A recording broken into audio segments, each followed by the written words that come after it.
What's up?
I don't feel great. I wasn't going to go live, but I already missed a show earlier this week, so I was like, fuck it, I better.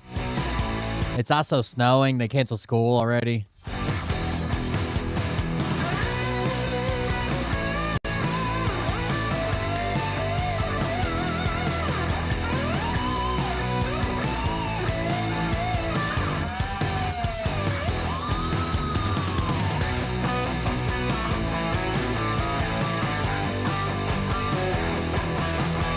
It's like a horrible update about Renee Good, which we kind of already figured out.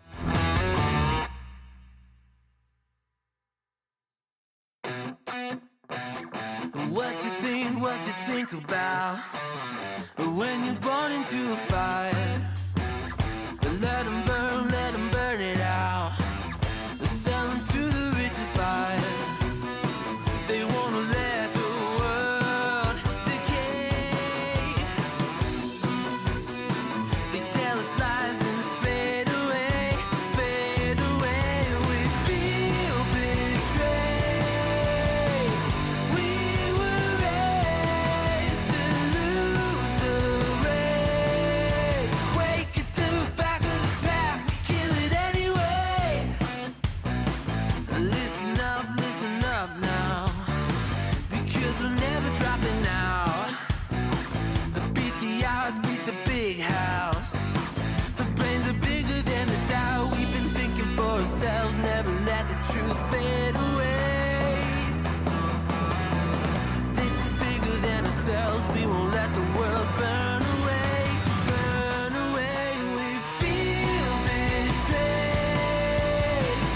We were raised to lose the race. Wake at the back of the Most of our snow way is up on the mountainside. Like we have this place called Sam's Gap. You know, it goes from Tennessee to North Carolina there. It's like another, 6,000 feet in elevation from where I live. So I used to make fun of where my sister lived. I called it the crack because it's like this, it's up at high in elevation. It's like this real steep, like valley. And I swear to God, like in the winter, it feels like you get 30 minutes of sunlight a day.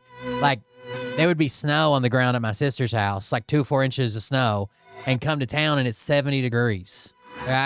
It doesn't make any fucking sense. and we feel betrayed. So I started calling it the crack and she got mad. To lose the race. Also, also one time, that's a whole different story. Also one time signed her up as an animal rescue farm and had people showing up and donating animals at her house. They couldn't take care of anymore.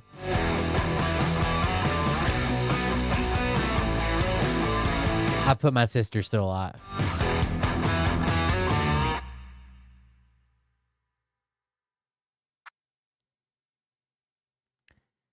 All right, let's see if we can get started on another depressing day.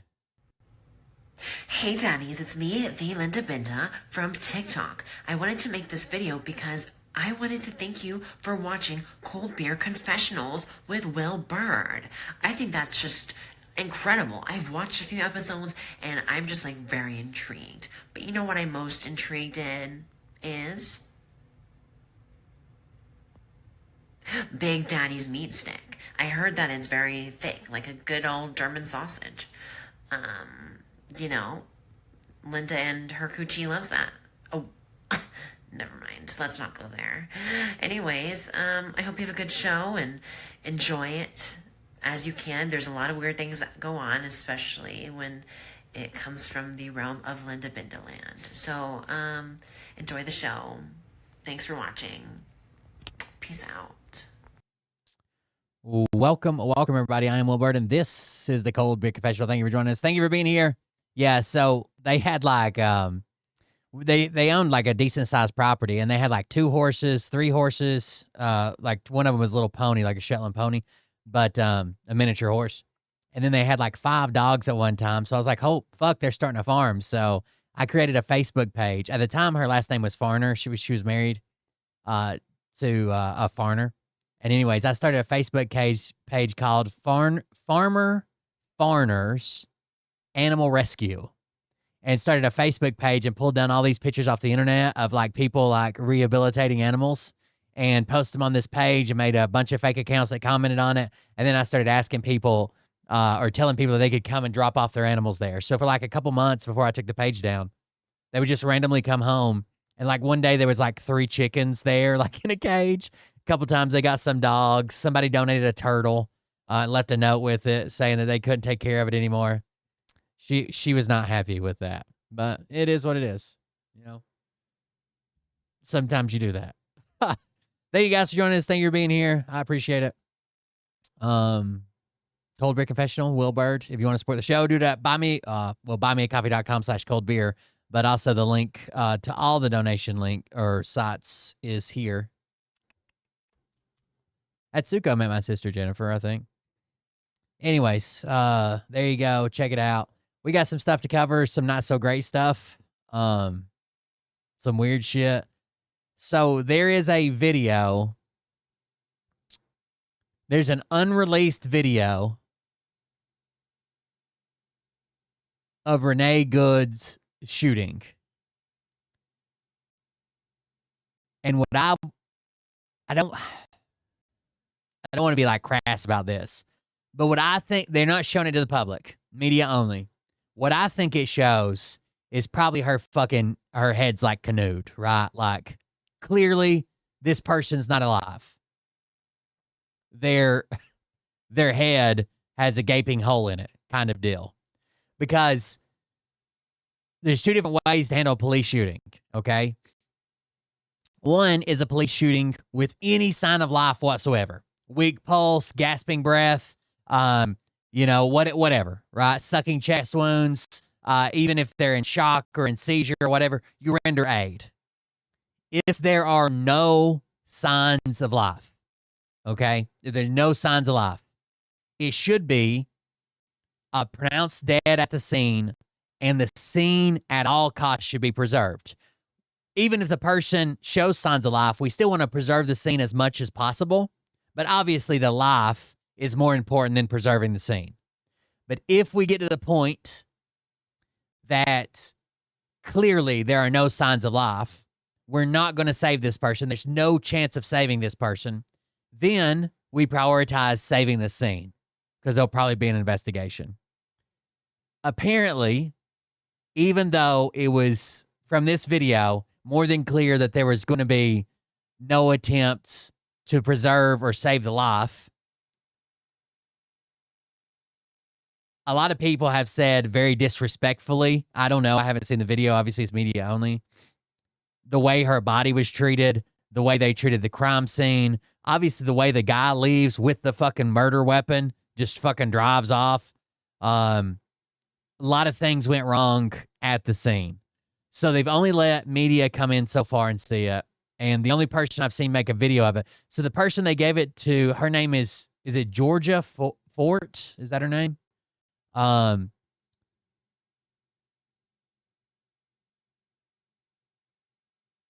I've only seen, let me see, I got to go through these videos. Hold on. I've only seen one person talk about it so far.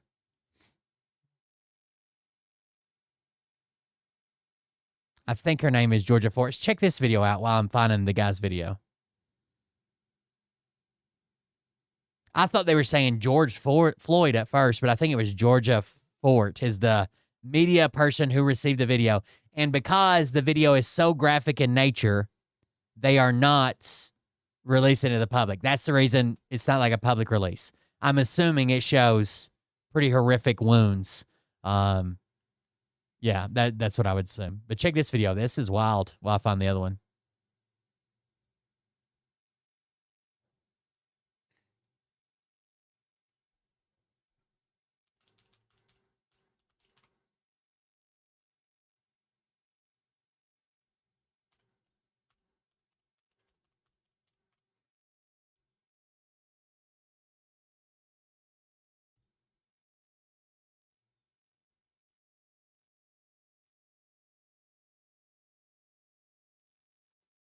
All right, so what this guy's doing with his dash cam, I know the audio wasn't playing. The first part is like, it's fucked up. Anyway, so what this guy's doing with his dash cam is there's a car in front of him, there's a car behind him, and there's a third car that's missing. There was a third car earlier. He knows there's a third car. He's basically legally following us. Hold on, let me see if I can get the first part of the audio. Hold on. He's just being a legal observer. He's not interfering. He's not stopping them. He's not slowing them down. He's not blocking them. He's not doing anything. He's a legal observer.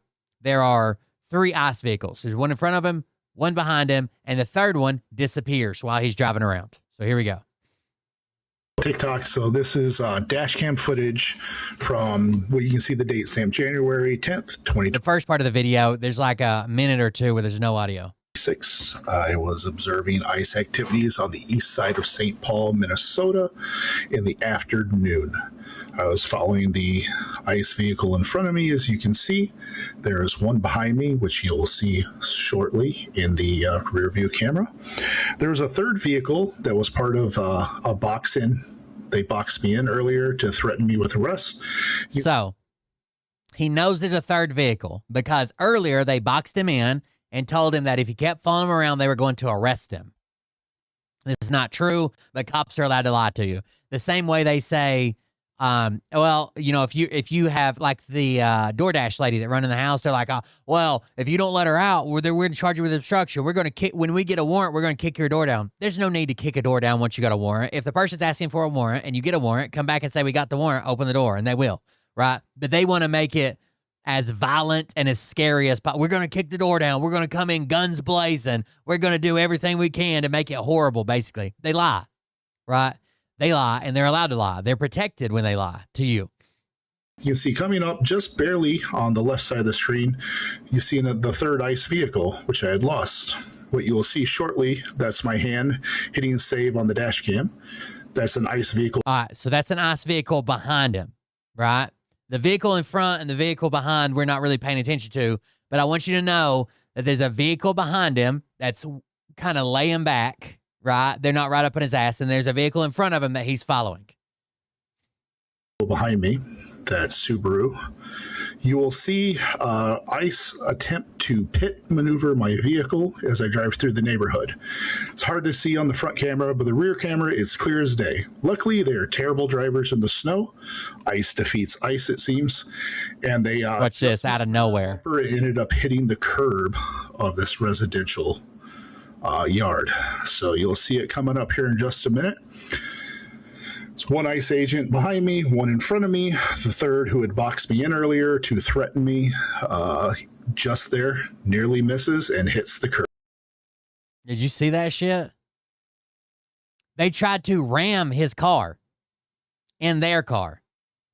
And then because they missed, they had to lock up the brakes and run up on the fucking curb and into this yard. That's that's the third ICE vehicle. It's one ICE. So they put, apparently, they're talking to each other on the radio and they've set this up. Vehicle in front, vehicle behind, and somehow this vehicle is able to coordinate to try to fucking hit him. Agent behind me. Cars are weapons, remember. The third who had boxed me in earlier to threaten. And you can tell they were trying to hit him because if they were trying to make the turn, why were they fucking going so goddamn fast? They expected to hit him. And because they missed, they shoot straight through. Just there, nearly misses and hits the curb. Locks it up, hits the curb up in the yard. Attempt. I was on public property, peacefully observing, recording their activities, and they attempted to assault my vehicle. And I guarantee you they were going to say something stupid like, oh, I was just trying to make a slid on ice. I was just trying to make the turn. Yeah, you're completely allowed to, you're allowed to fucking follow the police around. Are y'all stupid? Of course you can. You're allowed to record them. You're allowed to do whatever the fuck you want.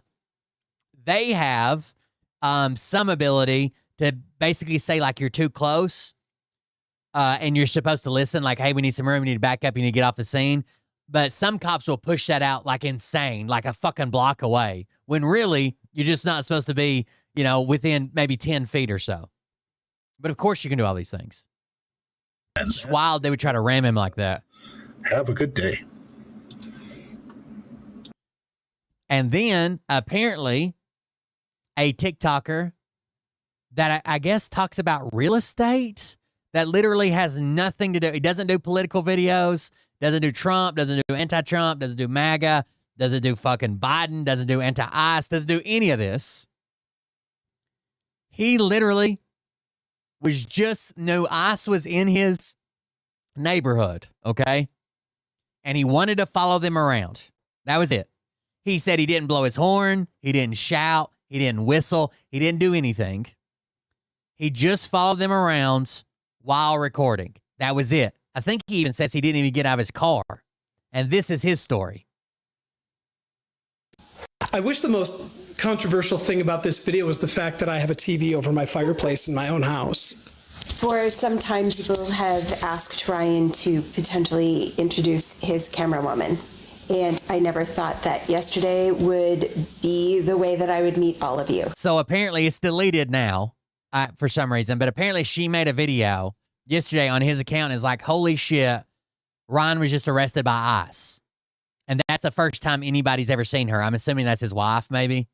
So that's why that, and the TV over the fireplace is just something that he doesn't care for. It is not it's a joke. what this account is about, and we are looking forward to getting back to regularly scheduled programming where I'm not on camera. So that said, This is a weird video to make. The whole purpose of my channel and my presence here on social media is to be a guide and a lighthouse for people who have questions about real estate. What I do want to start with is saying that this guy's went out of his way to make his channel not political, right? Because it's like a business. He's a realtor, right? And I know there are people that are like, oh, it's time for everybody to stand up, but you're always going to have people that just don't do politics because they know that half their audience is going to fucking leave. But sometimes it's still too close to home. I am okay. I was detained by ICE. You see the road rash on his face where they shoved him in the ground? Here in the town where I live, which is Woodbury, Minnesota, yesterday. I was recording and following their movements in my vehicle. They didn't like that, and 5 ICE officers approached my vehicle, boxed me in with their vehicles, and all 5 of them forcibly removed me from my car, threw me to the ground, which is where I got some of the road rash on my face, and I was detained at the Whipple Detention Center for approximately 10 hours yesterday, along with a number of other people, all of whom, at least in the cell that I was in, were U.S. citizens. I was exercising my legal rights which I encourage anybody to do safely, which I felt I was doing. I wasn't impeding an investigation. I wasn't flashing my lights or driving erratically or honking my horn at anyone. I was simply recording them as they moved around the city. This is not a political post. I simply want to say that I care a lot about my community members. I think what's happening around our communities right now is inherently making people feel very unsafe. I was detained for about 10 hours. At no point in time was I charged with anything. 10 hours, no charges, just driving around watching ICE. They don't want to be watched because they know the fucked up shit they do. If everything they did was on the up and up, they wouldn't give a fuck if people were watching them. I was ultimately released without charge because I didn't do anything illegal, wrong, or out of bounds. I'm looking forward to getting back to talking to you guys about the stuff that I really care about, which is real estate. But I had to come on here and let everybody know that what happened yesterday was pretty shocking. I care a lot about my community and the people that live here. Talk to your leaders, your state, city representatives, go to your city council meetings. I really appreciate all the support. You guys have been, it's been really great. But of course, this is not really what I want to speak about or, being known for in the community. I look back to delivering all of the great real estate. I will say this. If you decide to be a legal observer through ICE, there's nothing wrong with that. Take into account that they might fucking lash out like this. Try to stay out of the way. Don't give them an opportunity to fucking shoot you for some reason, right? Record everything. Record everything. Because there's no telling what they might try to claim you did versus what actually happened. Really great. But of course, this is not really what I want to speak about or, being known for in the community. I look back to delivering all of the great real estate content that hopefully you guys have come to really appreciate in the next day or two. I wish the most controversial thing about fucking insane, right? Like, this guy doesn't even cover politics, but at least he's out there looking up for his community. I'm going to warn you, this is the video I was looking for. This guy describes what he saw on the Renee Good unreleased video. It's not graphic or anything. It's just sad. So here we go.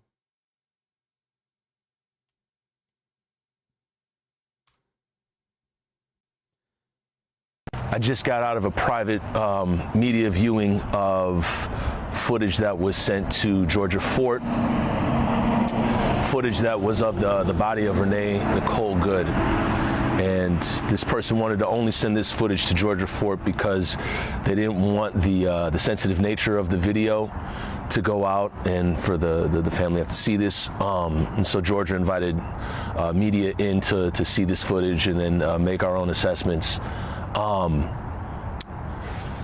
Whenever there is a police-involved shooting, the cops are supposed to render aid immediately. And if the body is deceased at the scene, then it has to stay there and be searched for evidence if the body has no signs of life. From watching the video,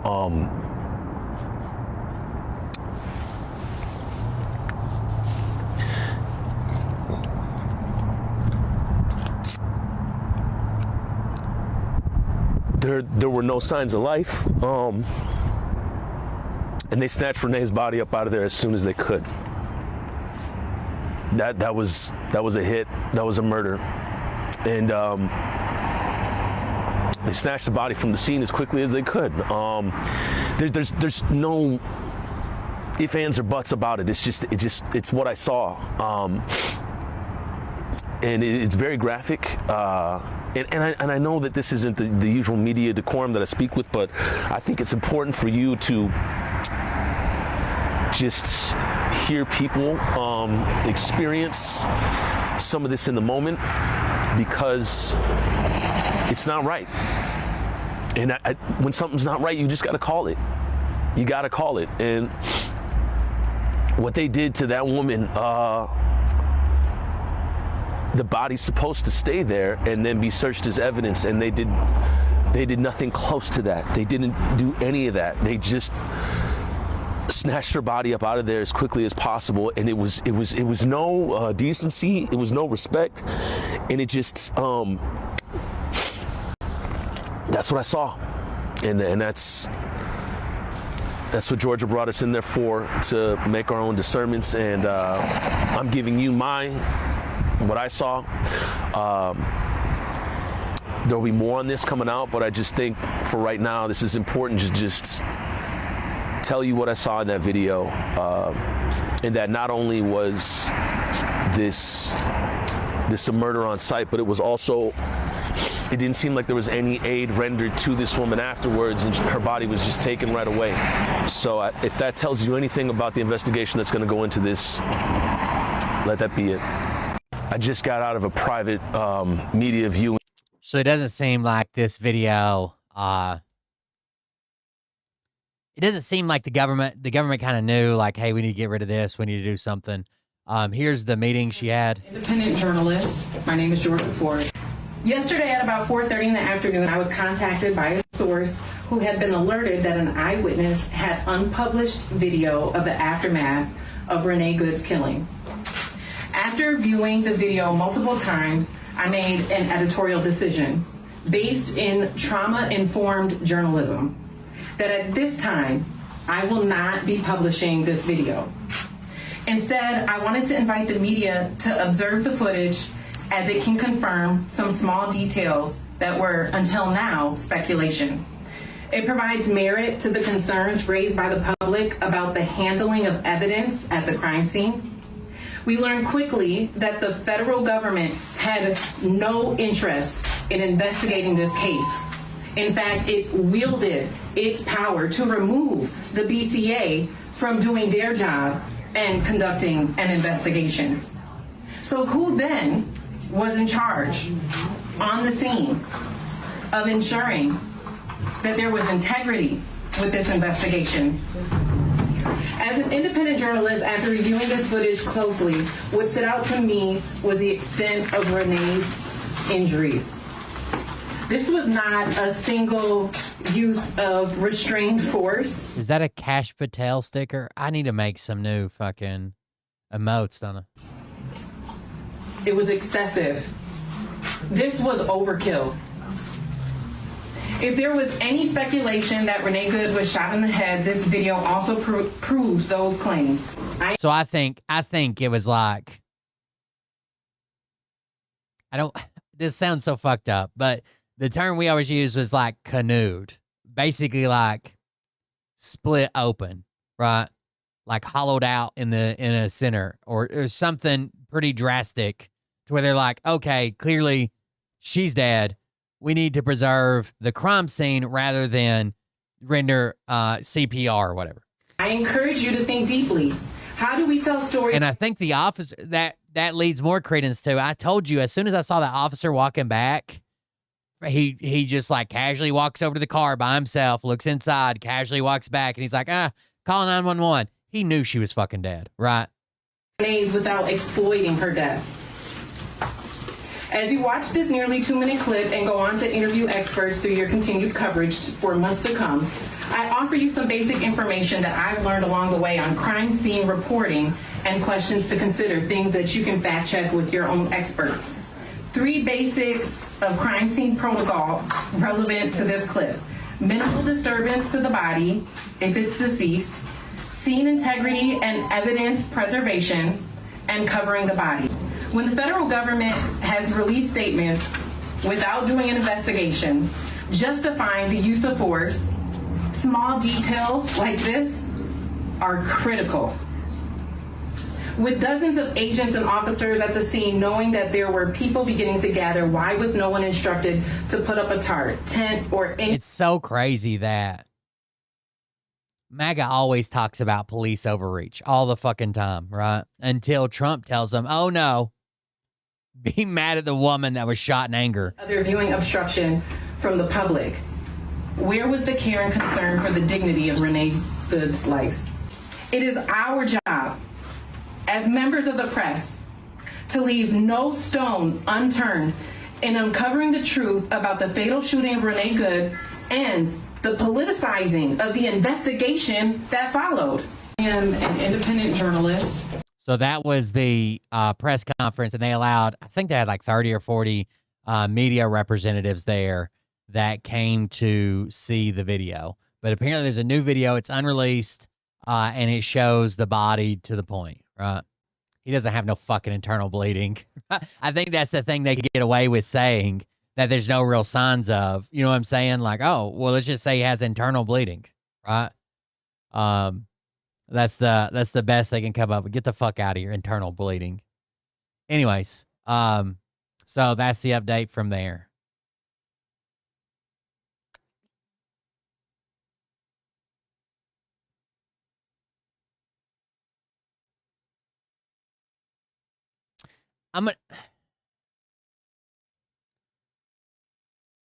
I appreciate this person trying to have a conversation with members of the school board. And I know a lot of people are sharing this like, oh, she was so brave. I can't believe she stood there and blah, blah. They didn't even say a word to her. I don't think this is the right way to do it. So if you don't know, when you go to like a school board or city council meeting or blah, blah, blah, a lot of them, when they have time for the public to speak, the members of the board are not allowed to speak back. One, it causes arguments. Two, it causes, back and forth, or maybe it makes somebody irate or upset or whatever. And three, in the heat of the moment, they're likely to say something that their lawyers probably don't want them to say. So I think this woman went about it wrong. I appreciate her trying this, and I understand why she's frustrated. But I think this woman went about this in the incorrect way. But it's being shared around a lot, so I'll show it to you. I need you to stick around and watch this public comment from my school board meeting last night. This is a mother demanding engagement from the school board on what they will do if armed, masked men come to our schools. I don't even know if he'd have a bruise. I think that's all made up. I think it's all bullshit. A resident of Elk River, as well as my daughter also attends elementary school. I am asking you as board members to break from the usual forum of this and engage in a discussion. So she knows. She knows they're not going to respond to her. She says, I want you to break from the usual forum and have a discussion with me right now.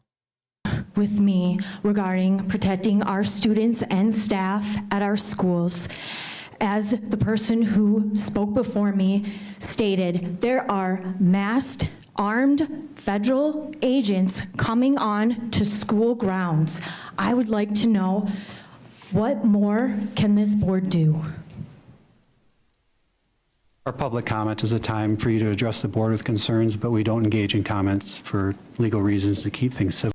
So they tell him, like, hey, we don't actually engage. We're not allowed to. We have rules against it. Our council doesn't want us to do it, and we don't want to start a back and forth. This is your time to speak, but we can't engage back with you. But we all take any comments you have into consideration in discussions amongst ourselves.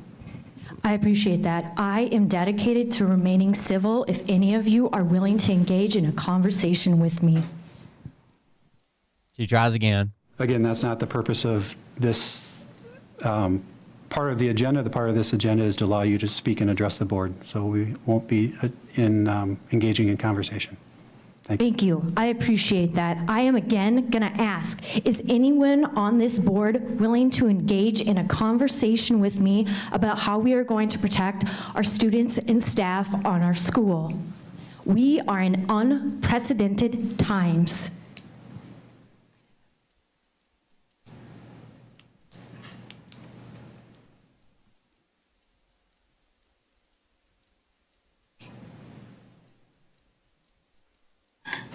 They literally can't engage with her. They can't. Again, the board members, they can't address you with this. It's not the point of this, and we have policies on it. So I'm going to ask again, is there anyone on this board that is willing to engage in a conversation with me regarding the safety of our students? 1 minute.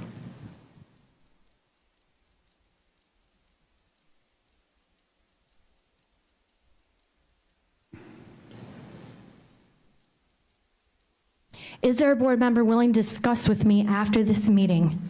That's the question, right? Don't even ask it as a question because they can't answer. Tell them, I will be staying here after this meeting for an hour to sit and discuss with anybody. If anybody wants to talk about how we're going to keep the kids and teachers safe now that ICE is busting up inside schools.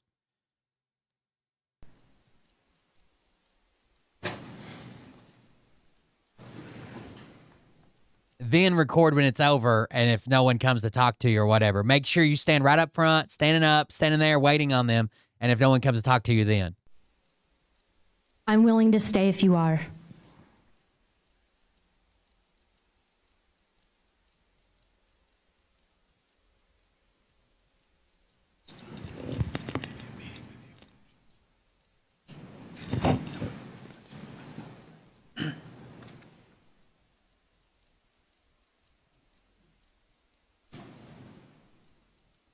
Your silence is deafening. And it's an election year. Good morning. So a lot of people are sharing this around talking about how powerful it is. I don't know that. I mean, I appreciate her. I applaud her for standing up and wanting to discuss that, but I don't know if it's as good as everybody thinks it is, but it is what it is.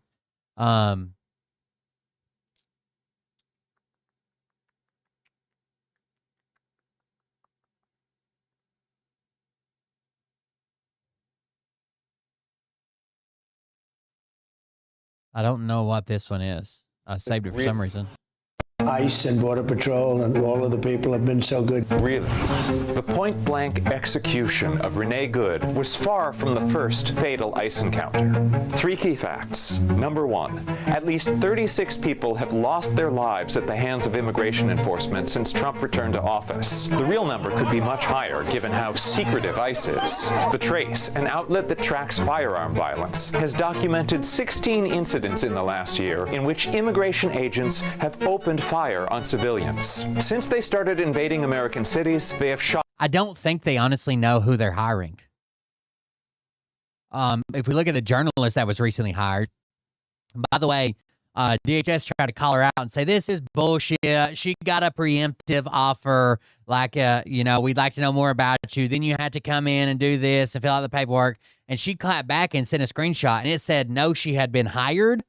She had accepted their offer. And her training was to start immediately.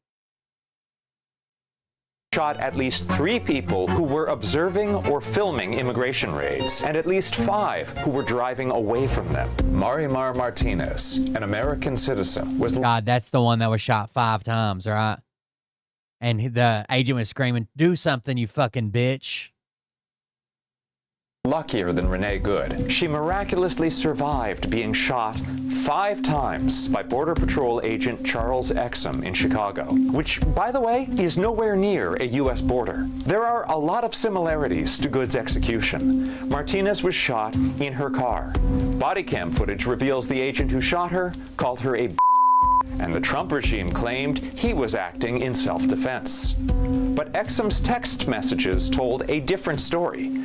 He bragged about the incident, boasting to his friends, quote, I fired 5 rounds and she had 7 holes. Put that in your book, boys. The Trump regime tried to prosecute Martinez, but ultimately dropped the case. As of filming, Exum has not been charged. Most of the ICE fatalities occurred while people were in detention. And counter to the Trump narrative, nearly 75% of the people abducted by ICE have no criminal records. And speaking of criminals, because ICE agents insist on wearing masks, driving unmarked vehicles, and refusing to identify themselves, the FBI is now warning Americans to beware of imposters disguised as ICE agents to commit crimes.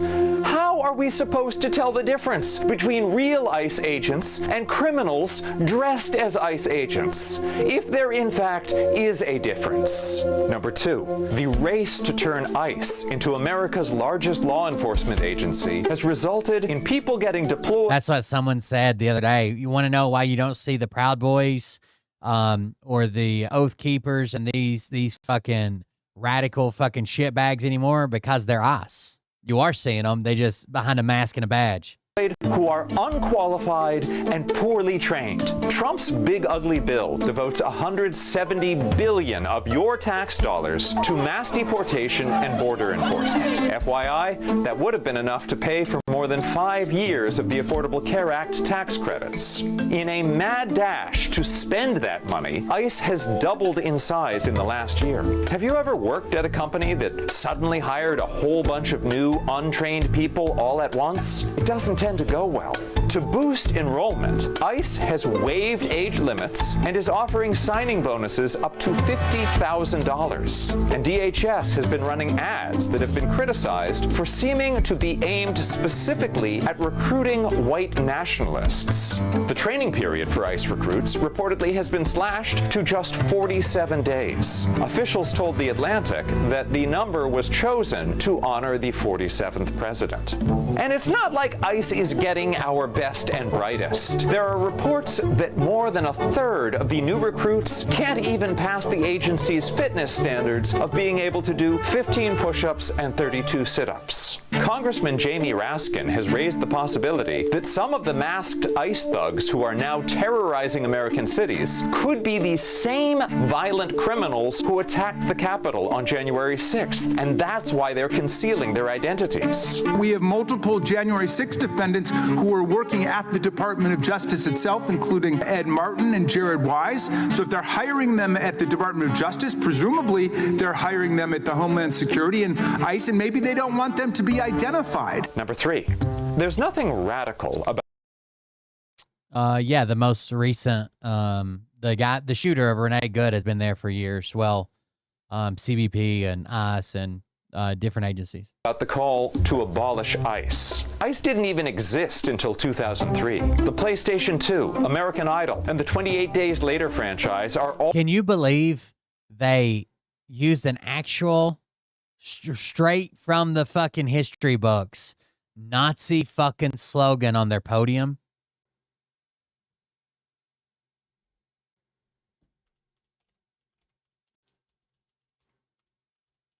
Like, how wild is that?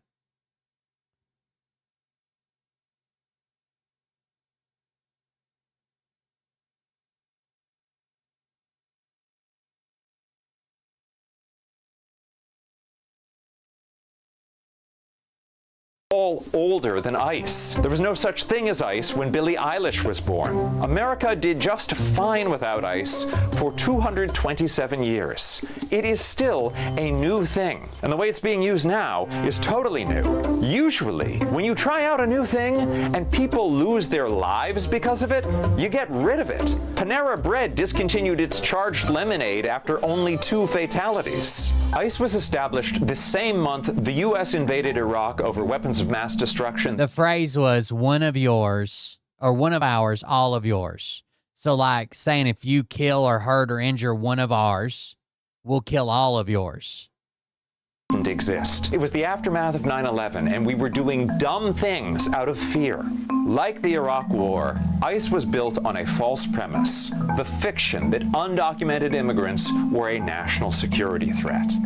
That has turned out to be false. Study after study has shown that undocumented immigrants are way less likely to commit crimes than U.S.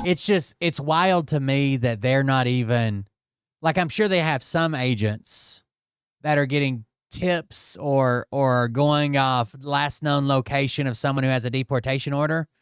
But then we see other agents literally just wandering around looking for brown people and people with accents. Like, that's wild, right? Like, it's one thing if, like, okay, well, this is the last known address of this person who skipped bail and they got a deportation order. But, like, just driving around till you see a brown person and then saying, hey, and they if they have an accent, being like, hey, you from America? Show me some ID. Born citizens, and there has never been a major act of terror committed in the U.S. by an undocumented immigrant. Immigrants are not a threat to Americans' lives. ICE agents are. I'm Alan Piper at Piper13 and Piperama. Follow Courier Newsroom for the facts you need.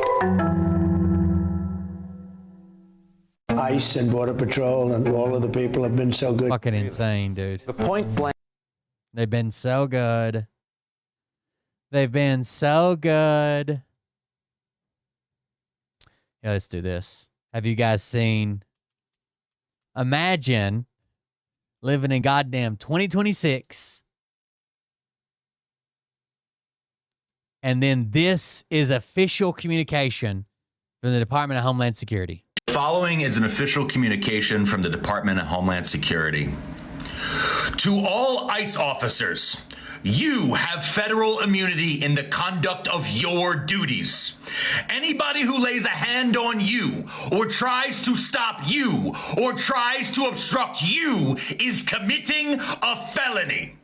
You have immunity to perform your duties, and no one, no city official, no state official, no illegal alien, no leftist agitator, or domestic insurrectionist can prevent you from fulfilling your legal obligations and duties. The Department of Justice has made clear that if officials cross that line into obstruction, into criminal conspiracy against the United States or against ICE officers, then they will face justice. That was posted at 6:06 p.m. on January 13th, 2026 to the official Homeland Security. To all officers, you have federal immunity in the conduct of your duties. Anybody that lays a hand on you or tries to stop you, this is insane, dude.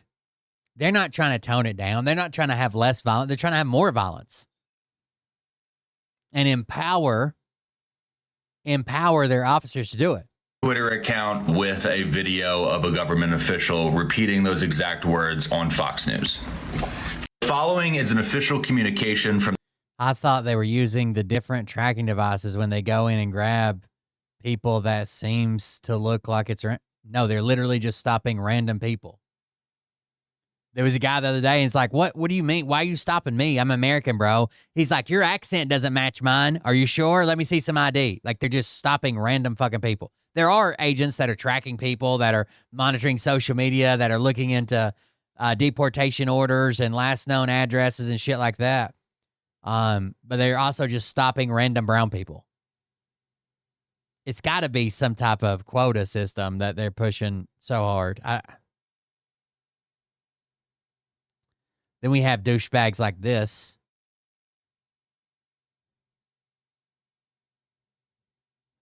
I'll get you audio. Hold on.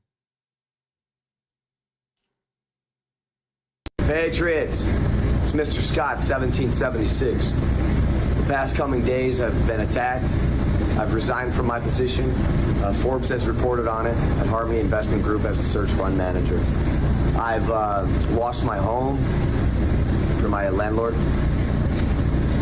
I've lost my attorney, Marcus Garsky from Garsky. Jaden Scott. Who has dropped me due to the political motivations. My bank accounts at Chase and JP Morgan Bank just were frozen. I'm here in my bunker here in Minnesota. Me and my team are gearing up. We've been doing some live studying. We've been doing some live drills. We will be boots on ground tomorrow. We will be holding a press conference with the infamous Zach X. Patriots, I know you guys are sick of being pushed around. You commie fucks. You guys keep saying you're going to blow my hat off. You're going to kill me. I'm going to tell you one thing, and I want you... This guy was a CEO of something called Harmony Investment Group.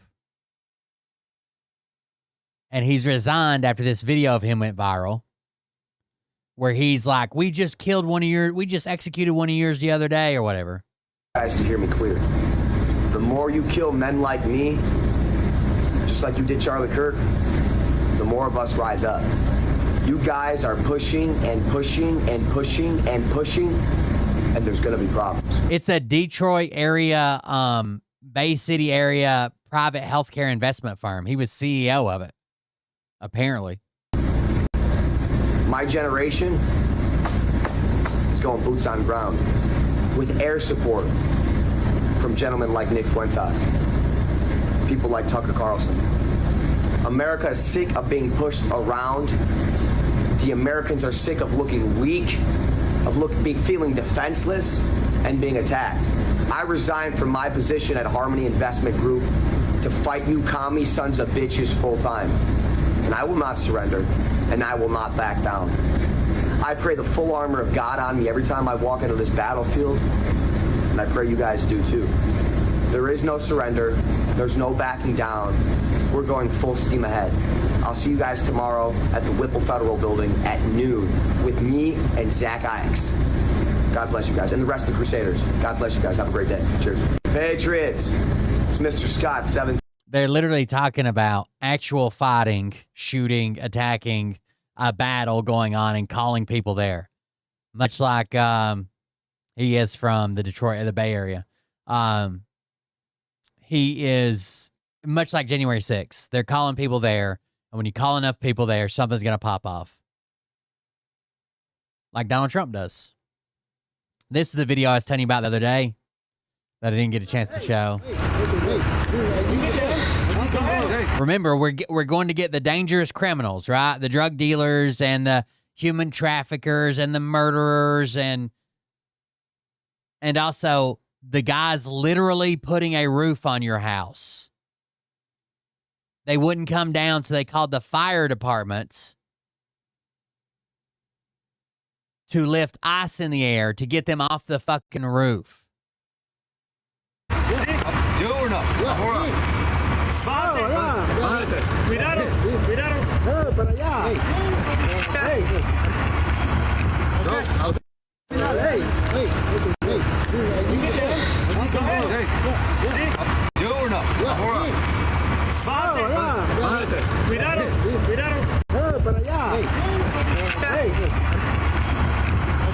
I didn't know it. That's what the article keeps referencing. Bay Area CEO, Detroit based, Bay Area. When it said Bay Area, I thought he was from California. Like San Francisco Bay. I'm just reading an article. I don't know. Oh, it's because it's Bay City, Michigan, which is a suburb of Detroit, I bet. I don't know. I can't believe they're pulling roofers off the roof.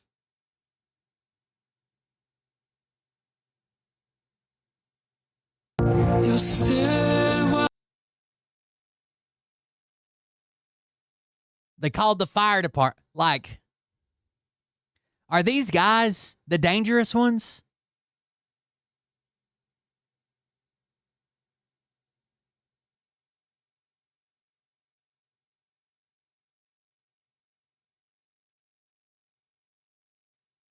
They're saying it's Teys Valley, Teys Valley, wherever that is the fire department. Teys Valley. Let me look it up.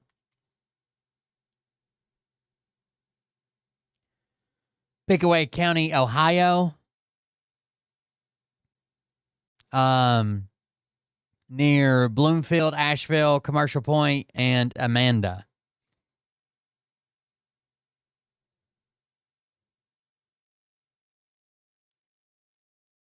Like, why the fuck? What is this?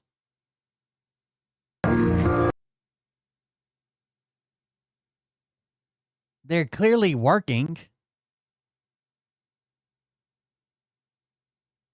This whole account is literally just roofing.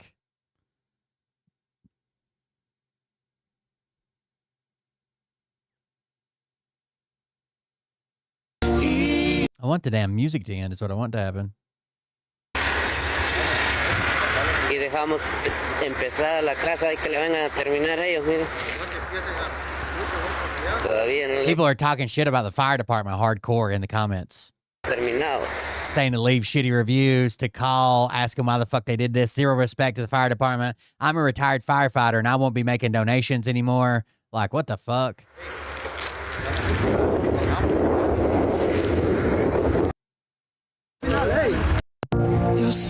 Miren lo que pasó. El que trabaja. Shit's insane. The whole account is just roofing jobs and their life. Fucking ICE got to pick them up. Dangerous criminals, guys. We got to get them. Fucking super dangerous. This is a fascinating interview in which Jake Tapper uses Trump and Noam's hypocrisy to pin them on January 6th. Hey, listen, if this ICE agent had probable cause to shoot... I would say it would be... The expenses are probably going to fall on who the contractor is, the main contractor, because they're going to say you hired illegals. Name Nicole Good, an American citizen. Even if they're not illegals, because what's crazy is ICE is just picking up brown people, holding them for hours at a time, and then releasing them later with no charges. Did you guys see the 17-year-old boy they picked up at Target, dropped him off a mile and a half away at fucking Walmart, and he's crying? He walks up to a stranger asking for help. As he felt his life was in danger. I guess by your logic, J6 should have been a bloodbath resulting in the death of dozens, if not hundreds, if not thousands of Trump supporters, about right? To crash the fuck out, dude.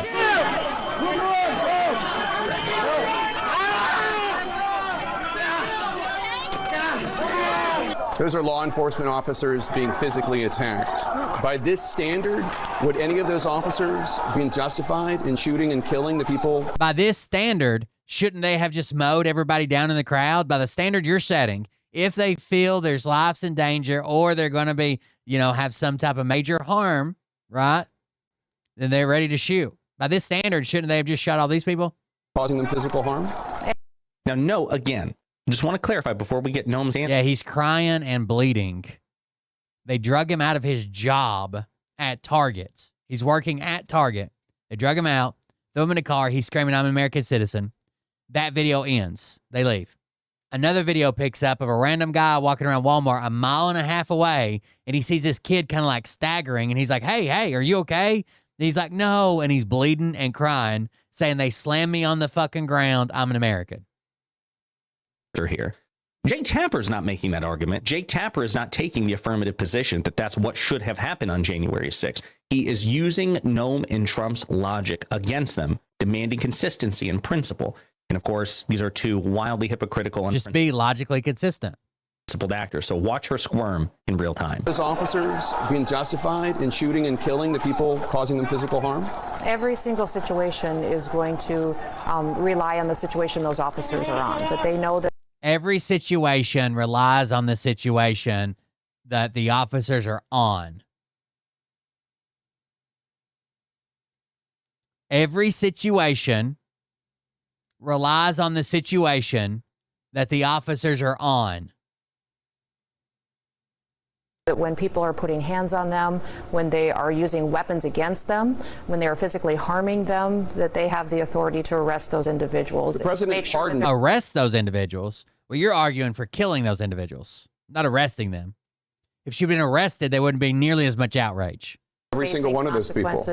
And make sure that they're getting justice for their actions going forward. President Trump pardoned every single one of those people. And every single one of these investigations comes in the full context of the situation on the ground. And that's the thing that President Trump has been so focused on, is making sure that when we're out there, we don't pick and choose which situations are. Literally, the president pick and chose when he pardoned all these people.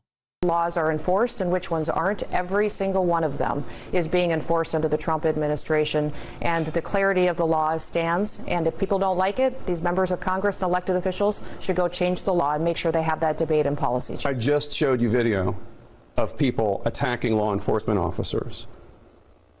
Undisputed proof, undisputed evidence. And I just said President Trump pardoned all of them. And you said that President Trump is enforcing all the laws equally. It's just not true. There's a different standard for law enforcement officials being attacked if they're being attacked by Trump supporters. We just saw that. Exactly. It's not a debate. It's a fact. MAGA is wrong. We are right. They're disgusted by anybody that would stand up to law enforcement, except for January 6th. They were peaceful patriots who were just there on a tour of the Capitol, an unscheduled, uninvited tour of the Capitol. Per usual, we win, they lose, at least the debate. They tend to win elections here recently, so they don't care about principle or standards or decency. And again, you can see it in real time. She will always lose this debate. They will always lose this debate. What Tapper's arguing is be careful. You know what's sad? We did too good a job with COVID.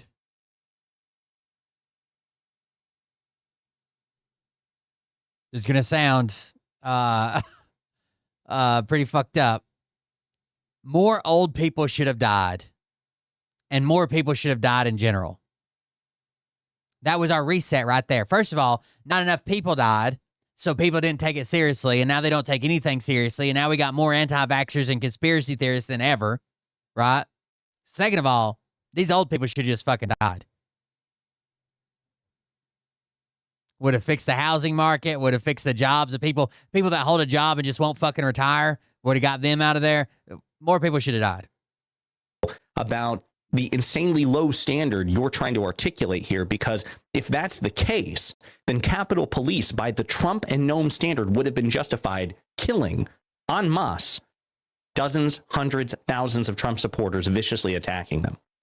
Number one, so you lose there. Number two, Don't say that Trump is having an equal standard of law, that all he cares about is protecting law enforcement and sending a message to those who would physically harm law enforcement, because if that were true, he would not have pardoned the January 6th defendants convicted of or who pled guilty to attacking police. So again, they lose the debate every single time. They're unprincipled hypocrites and losers, but they're in power, and so they don't care. Except in moments like this where they're being embarrassed on live TV. But then they'll go on and just say, well, okay, that was embarrassing, but I have the power and they don't. So we'll continue to do whatever the hell we want to do. That's their mindset.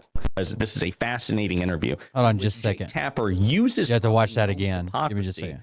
To pin them on January 6th. Hey, listen, if this ICE agent had probable cause to shoot Renee Nicole Good, an American citizen, because he felt his life was in danger, I guess by your logic, J6 should have been a bloodbath resulting in the death of dozens, if not hundreds, if not thousands of Trump supporters, right? There's a video I want to show you of ICE escalating against protesters. Literally, they throw flashbangs and come fucking running like crazy. To just round... Oh, this video is fucking horrible. The lady who was trying to get to the doctor's appointment.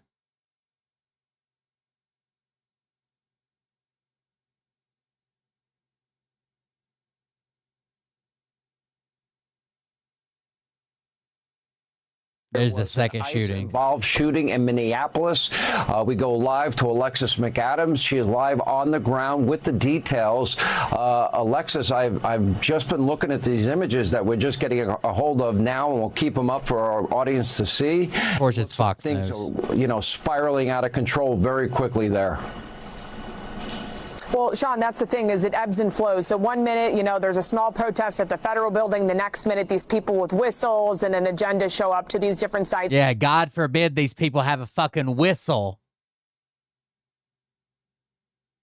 Now, pushing the across the city. That's what DHS has been saying. What we know right now from our colleague Bill Malugin, who just got off the phone with his federal sources, Sean, is that a man who was a target of an ICE operation from Venezuela, who ICE says was in the country illegally, was a target in this operation here in Minnesota. So they go to the door. That's when they say this Venezuelan migrant held up a shovel, tried to assault one of their agents. And you can hear those chants there in the background as protesters show up.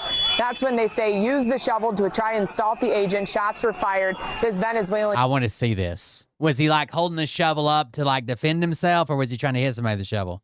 Teen, we're told, was shot in the leg, expected to be okay. Bill Malugin telling me that I did see him get shot. I didn't know that he was going to lose his sight. Picture that a source texted him of this guy on a stretcher smiling, kind of giving a thumbs up as he's taken away to the hospital. So we'll get more on what's going on there at the scene. But it's become aggressive here, and I saw it today when I was on the ground with law enforcement here, with ICE agents here in Minnesota. It's something we've been keeping. Fox News is like, some people just show up to look, then those bastards with whistles show up, and things get out of hand. What the fuck? As it continues to grow. But it comes as the governor here, Tim Walz, who's also under investigation in this huge fraud scheme here, Sean, just told people, hey, these are just our neighbors, and if you see them getting arrested, take out your cell phone and record. There was an ICE-involved shooting in Minneapolis. We go live to Alexis McAdams. She is live on the ground with the details. Alexis, I've just been looking at these. We have ICE rushing in to arrest a giraffe.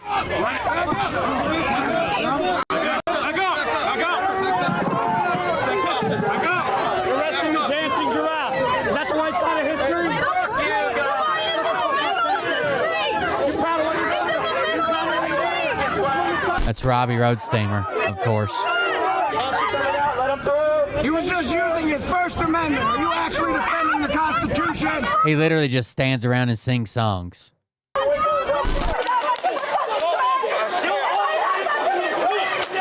Cover songs.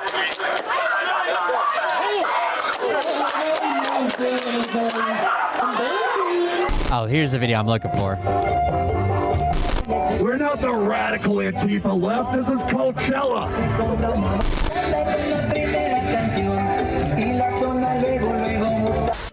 We got the power march. What are we doing here?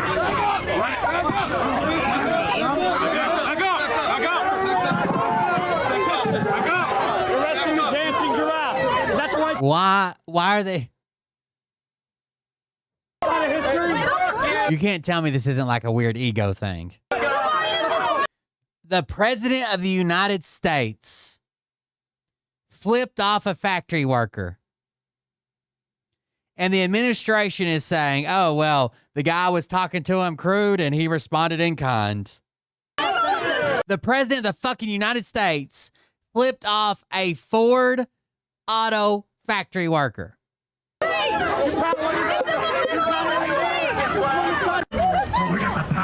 This is the video I was looking for. Watch how they run in and snatch people up and round them up like this. So they come running out of the gates and throw a bunch of flashbangs. Now it's all smoky. You can't tell where people are at. And I wish that was the longer version of the video. I can't find it now. But they come running in and hold some people on the end and tell them they can't. They're like, we're going to our car. And they're like, no, stay right here. He holds up pepper spray. Tells them they can't fucking leave. I think they just sit in there and pick one out of the crowd and be like, okay, we're going to arrest that guy now. He said something mean to me. I don't know what the fuck they're doing. They're insane, dude.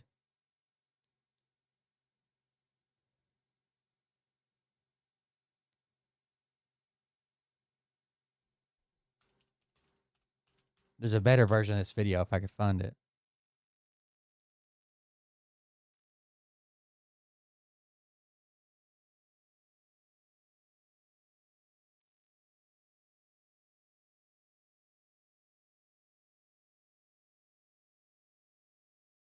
I don't. The guy yelled at Trump that he was a pedophile protector. And Trump flips him off and mouths the word, fuck you. The guy's the president of the United States, dude.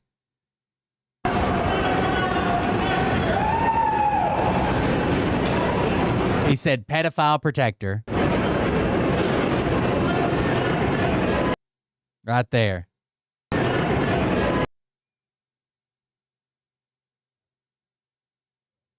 He's the president of the United States. Just ignore it, dude.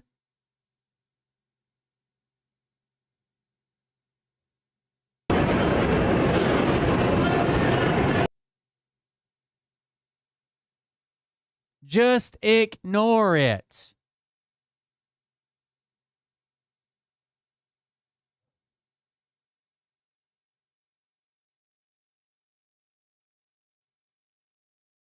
He mouths the word fuck you, but we can't hear him say it, yeah.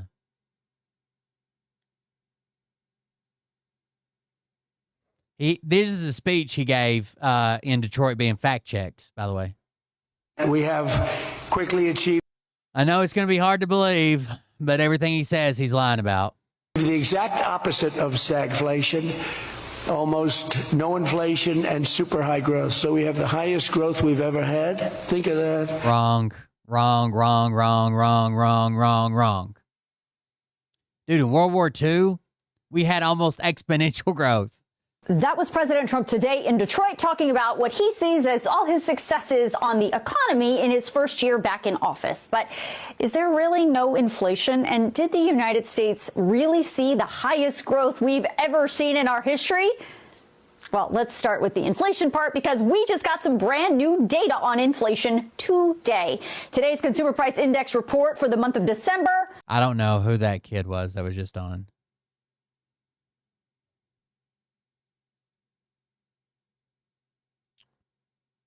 You talking about the guy that was on the bottom of the video? I was looking for the longer version.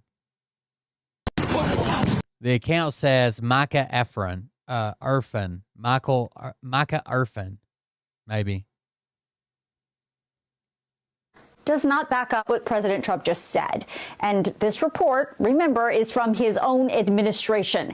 It found, yes, we absolutely still have inflation. ERFAN. In the month of December, consumer prices were 2.7% higher than they were in December of 2024. Now, if we want to get technical, when President Biden left office in January of 2024 and President Trump came back into office, inflation was... Yeah, it says law student and content creator, Micah, M-I-C-A-H, Irfan, E-R-F-A-N. 3%. So, yes, technically, that inflation number has dropped.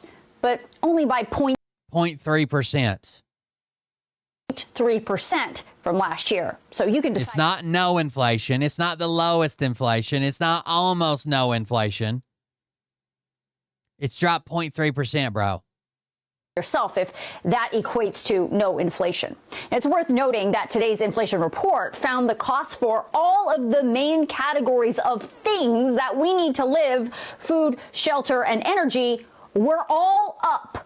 Food overall was up more than 3% There's his YouTube channel. year over year. Overall, energy was up more than 2% year over year. But when you look under that, I've been burping like crazy, man. true, Excuse me. gasoline for your car was down almost 3.5% between December 2025 and December 2024. He's got 25,000 subscribers. Natural gas for your home was up almost 11% year over year. And Remember when we talked about natural gas and selling it off and Trump getting rid of the restrictions to sell it? And how much it was going to go up? It's already up 10%. So Biden restricted the export of LNG because he could see in advance, because he's not a fucking retard, that it was going to, more countries are trying to buy a limited amount, and we use a shit ton of it here. Trump removed those restrictions day one. It's already up 10%. It's going to cost you at least 10% more. That's without like surcharges, infrastructure charges, and all that other bullshit. And just in the product, it's going to cost you at least 10% more to heat your home. The exact same amount this year. Almost 11% year over year. And when it comes to shelter, that was also up again, more than 3% year over year. Now, I want to focus on food for a second because obviously we all need food to live. And you've been talking a lot, especially recently, about how expensive groceries are. You're right. There is something going on with groceries. According to today's report, between November and December of this year, food prices shot up almost 1% just month over month. Now, that doesn't. That's just from November to December, it went up 1%. In December of this year, food It's been up 3% over the year. prices shot. And food is like a staple. Food doesn't typically shoot up, shoot down, shoot anything. Up almost 1% just month over month. Now, that doesn't sound like a lot, I know, but for food, it's definitely something we should be keeping an eye on. Gas water heaters are nice, though, even if it is The expensive. president is keeping an eye on it, too. On the campaign trail back in 2024, he said if he were elected, he would bring down grocery prices on day one. And here we are more than a year later, and those prices are actually up more than 3%. Perhaps that's why he said this today. In the coming weeks, I will be laying out even more plans to help bring back affordability. And again, remember, that's a fake word by Democrats. I also want to.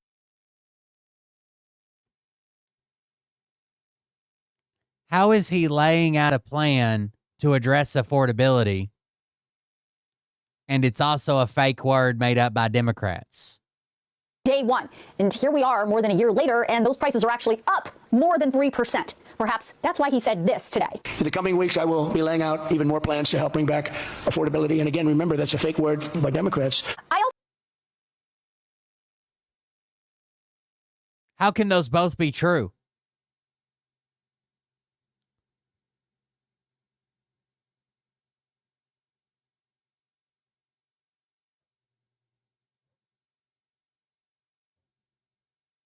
I also want to address what the president said about the United States growth. Trump said it's the highest growth we've ever seen in history.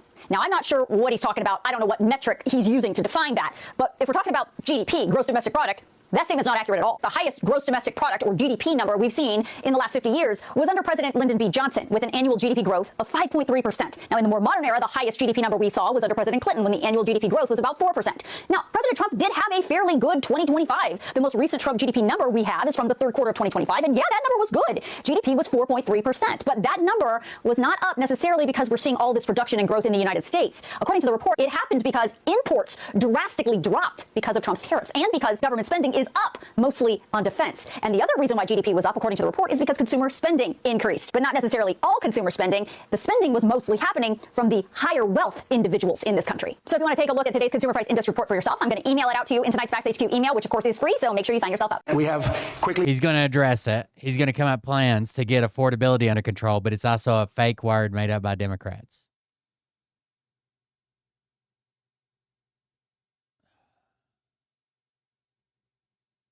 Let's watch a win. You guys don't know. I've covered her before, but you might not be well versed in the female red pill podcaster space, but there's one, her name is Just Pearly Things, and they call her Pearl. Her YouTube channel is Just Pearly Things, and they call her Pearl. And she's basically like this, you can't sleep around, wait till you get married.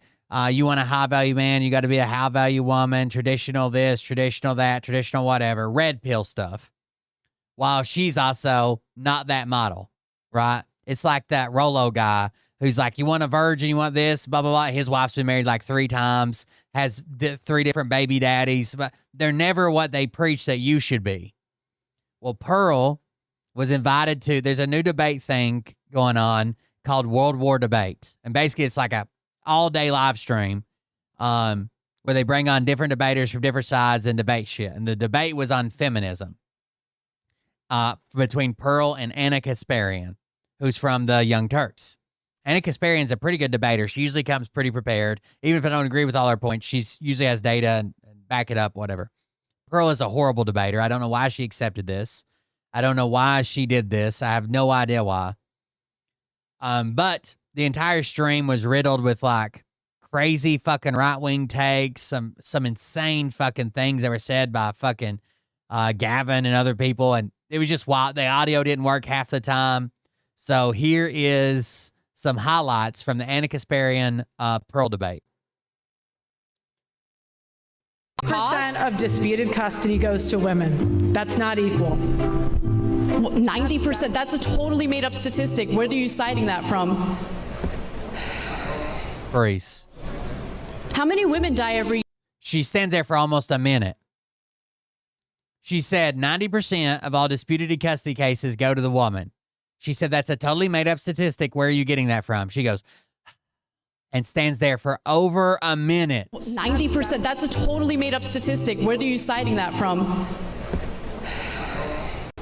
Then at one point, she has no data to back up any of her claims. So she asked the audience, she's like, haven't you guys had somebody that's been through this? We all know somebody that's been through this. The moderator had to step in and be like, yeah, well, she might not have the statistics she claims, but we do hear about this a lot. And anecdotes are anecdotes, but that's because they happen to somebody. Like, what the fuck is going on? It's embarrassing, dude. How many women die every year during childbirth? Not many. Not many. This country has the highest maternal mortality rate of any developed country. So the highest of any developed country of women dying while pregnant. How many people die every year while giving childbirth? Not many. a lot of women do die as a result of pregnancy and childbirth, yes.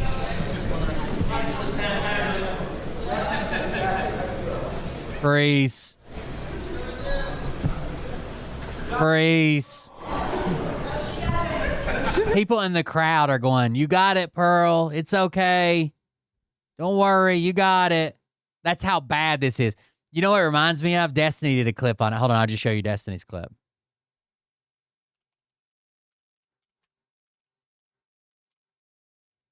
The scene from the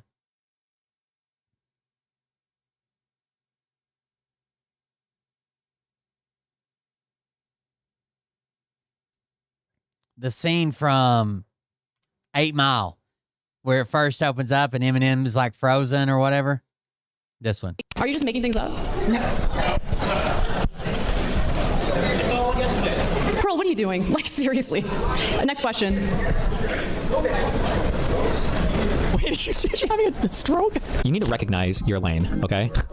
If you spend all your time beating up on 18-year-old OnlyFans girls, then that's what you do. I love her or hate her. But, like, you'd be so stupid to think that Anna Kasparian is a moron. And Pearl just has some of, like, the lowest IQ, like, arguments ever. Like, they're just, like, slow and low IQ, okay? These are the types of people who, if I was trying to argue for the genetic stock of my... In her opening statement, she's like, we all know somebody who's a dad who just wants to see her kids, but the mom keeps the kids away and makes the dad pay child support. Is that an argument? superior race. I see people like, Pearl, get her out of here. She's making us look bad guys. We gotta get her the out. How many women die every year during childbirth? Not many. This country has the highest maternal mortality rate of any developed country, so a lot of women do die as a result of pregnancy and childbirth, yes. Are you just making things up? Damn it, that's not the B-Rabbit clip. Where's the...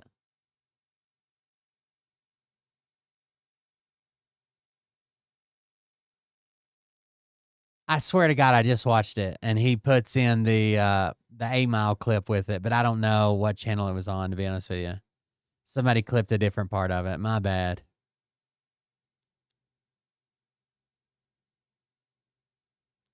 He's like, it's like the Eminem thing, and then somebody put that clip down at the bottom.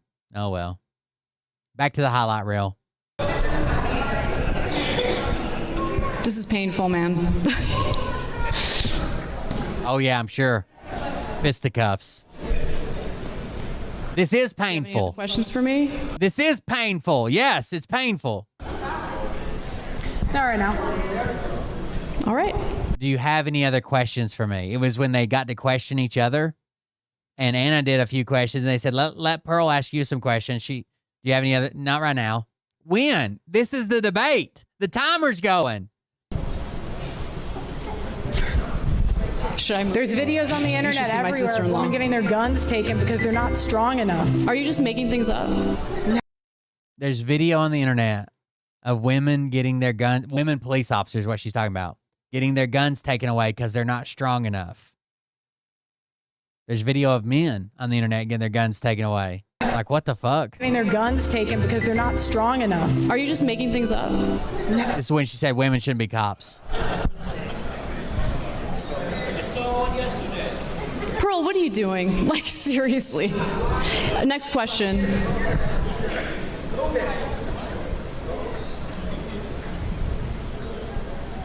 Just looks down for a while.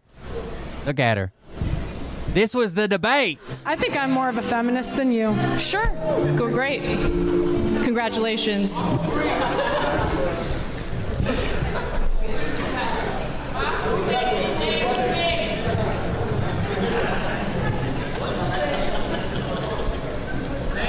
This is the longest 30 minutes of my life.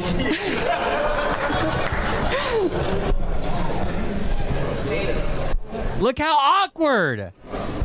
Okay, I'm going to interject again if I can. God damn it, legend. Search Dave one more time and see what happens. All right. Percent of disputed custody goes to women. That's not equal. It was so bad. It was so bad. This how much I love my man. I'm sitting on while he taking this shit. Get like me, hoe. You want to say hi? Hey. This how much I love my man. I'm sitting on while he taking this shit. Get like me, hoe. You want to say hi? Hey. This how much I love my man. Mariah does this to me, but we don't record it. Mariah's really into Blumpkins. You know that that's true because she's not here, and because she's not defending herself in the chat. So you know that's true. She loves giving Blumpkins.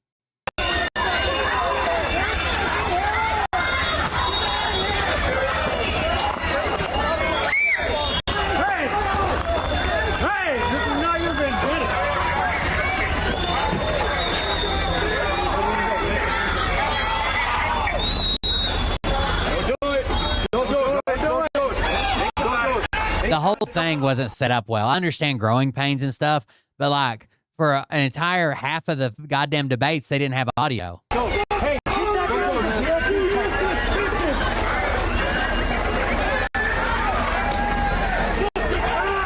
That's the guy that says I got pepper sprayed and they shoot point blank. You know what I think? This is what I think. I think Jonathan Ross got out of his car. He was filming and wanted to take evidence of whatever was happening here. Then he was mad. Renee. That's fine, dude.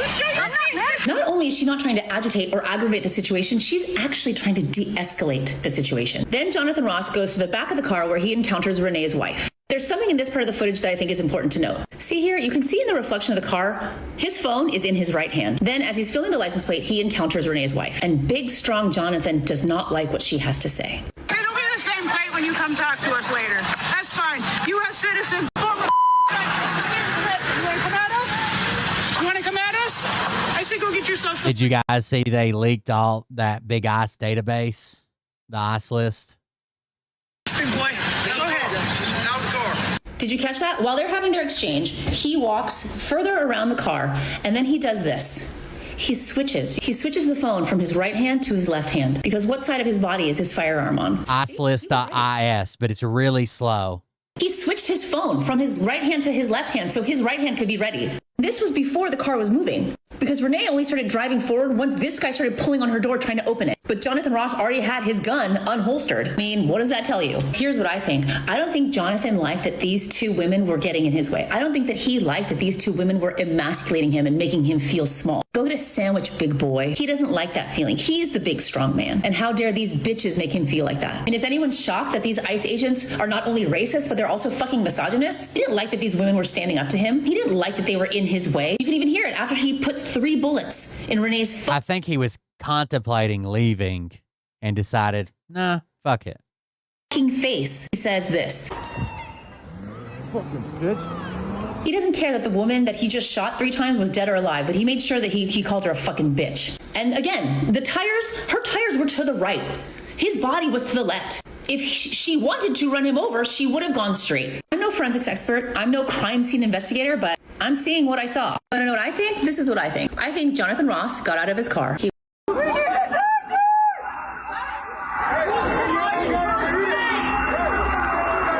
It's a lady right there in that car, y'all.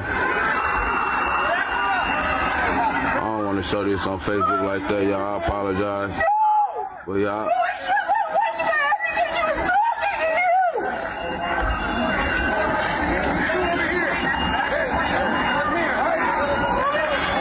Jesse Waters said that it was they were lesbians, they were poets, and they got what they deserved. I guess it's, I don't know. If y'all know who car this is, if it look familiar, man, come check on y'all people. If y'all know somebody car like that, come check on y'all people. There's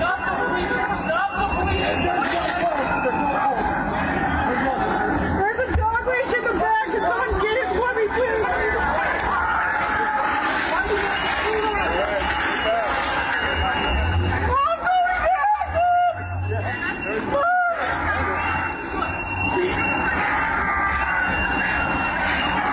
Y'all know who car this is? It's fucking awful, dude. People.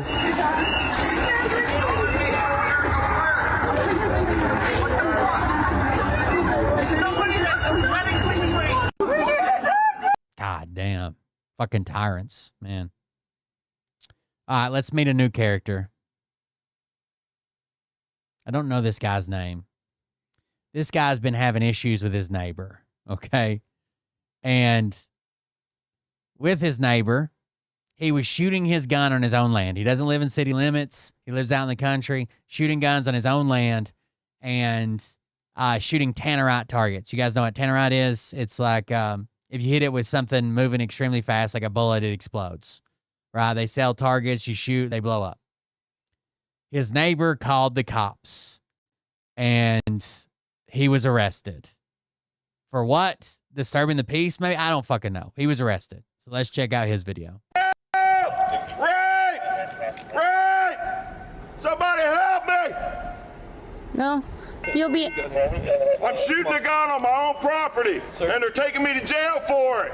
Sir, you guys know what's going on? It almost seemed like AI when I first watched it. Help! Ray! Somebody help me! He's screaming rape. You'll be... I'm shooting a gun on my own property, and they're taking me to jail for it. Sir, you guys know what's going on? You gonna beat me up too? No, I don't want you to. Ow! Motherfuckers! Oh no! Double lock them! Hurry up! I'm a convict. Get the fuck out of my pocket! Oh no! They're searching me, Hall! They got my Floyd car! Ah! Ha! Put this shit on Facebook as soon as The Floyd card means not a fucking thing, does it? Good. I am. Because you guys are fucking violating my... Floyd is, I don't know what state he's in, but Floyd is usually firearm owner's identification card.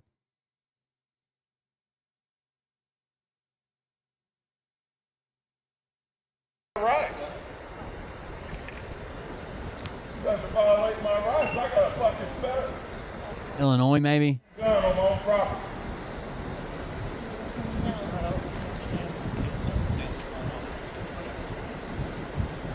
It's circumstances.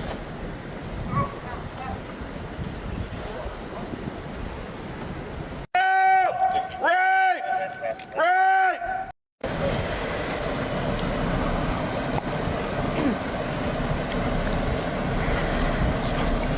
So explain to me how it's reckless that I'm shooting into a berm on my own property. Could you start 55 out this way, please? And doing what I'm supposed to be doing. That's causing the explosions. That's causing that guy up there to call the cops. all the other people. Yeah, No other people. One call is what. A couple actual neighbors out here that make complaints. Actually. Too bad. It's not illegal. Understand that. It's not noise complaints in the county. Who cares, right? That's what court date's for. Yeah, it's not illegal. Fuck you guys. Okay. As soon as you leave, I'm going right back to doing it. Okay, and we'll come right back out here. Good. Bring me another ticket. Well, and eventually we'll just have to take you to jail. Oh no! They let people out. They let people out of jail for stuff now. We literally just got our truck stolen. Yeah. You guys let him out to steal my truck. I didn't let anybody out, ma'am. All right, good morning, folks. Here's a little backstory to the video I posted earlier. I've got a neighbor that's a Karen. I own 5 acres out in a rural county. I use it for recreation. A hoarder had it and I bought it. I've cleaned it up. I've got a gun range, a berm 20 foot wide, 15 foot tall, made just for shooting into. I'm down in a creek bottom. And one of my neighbors, who you cannot see his house from my property, I'll post a video of the property a little later. He calls every time I shoot a gun, every time I start a fire, every time I start my bulldozer to clean up a piece of the property. He calls the EPA on me all the time. He calls the fire department on me, and he calls the cops. Now, this incident that happened, the cops were out there 3 times this weekend. Every time, I'm not doing anything wrong. This time, they told me I'm not doing anything wrong. Everything I'm doing is legal. But I irritated the neighbor, and he did not like that. Well, too bad. It's not against the law to irritate the neighbor. So I don't know what to tell him about that. I feel like a lot of my civil rights have been violated. They did not take me to jail. They just gave me a notice to appear. This was, I said, the 3rd time they'd been out, so I was tired of them coming out just because some idiot's calling them. So I got a little belligerent. Not really belligerent, I was just acting up. That's why that video's like that, because I'd had enough of them. I asked them to leave my property when they first got there. We can go out on the road and talk. They told me they can go anywhere they want, and I can't do anything about it. Well, I don't feel that's true at all. So I just got smart ass with them after that and got mad. So that's all that happened, and I wish you guys a good day, and I'll post some more videos because me and old Karen neighbor are not there you go. along. See if we get any more updates. This is an update on the video. I'm going out to my piece of property to show you how rural I am. I'm pulling up to it now. I'll turn it, you guys can see. This is how rural my piece of property is. Let me speed up here so I can...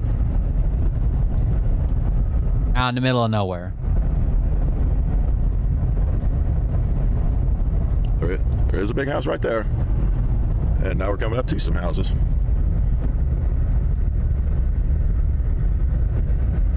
And this is my lane. So I don't sit on the road. I sit way back in the back.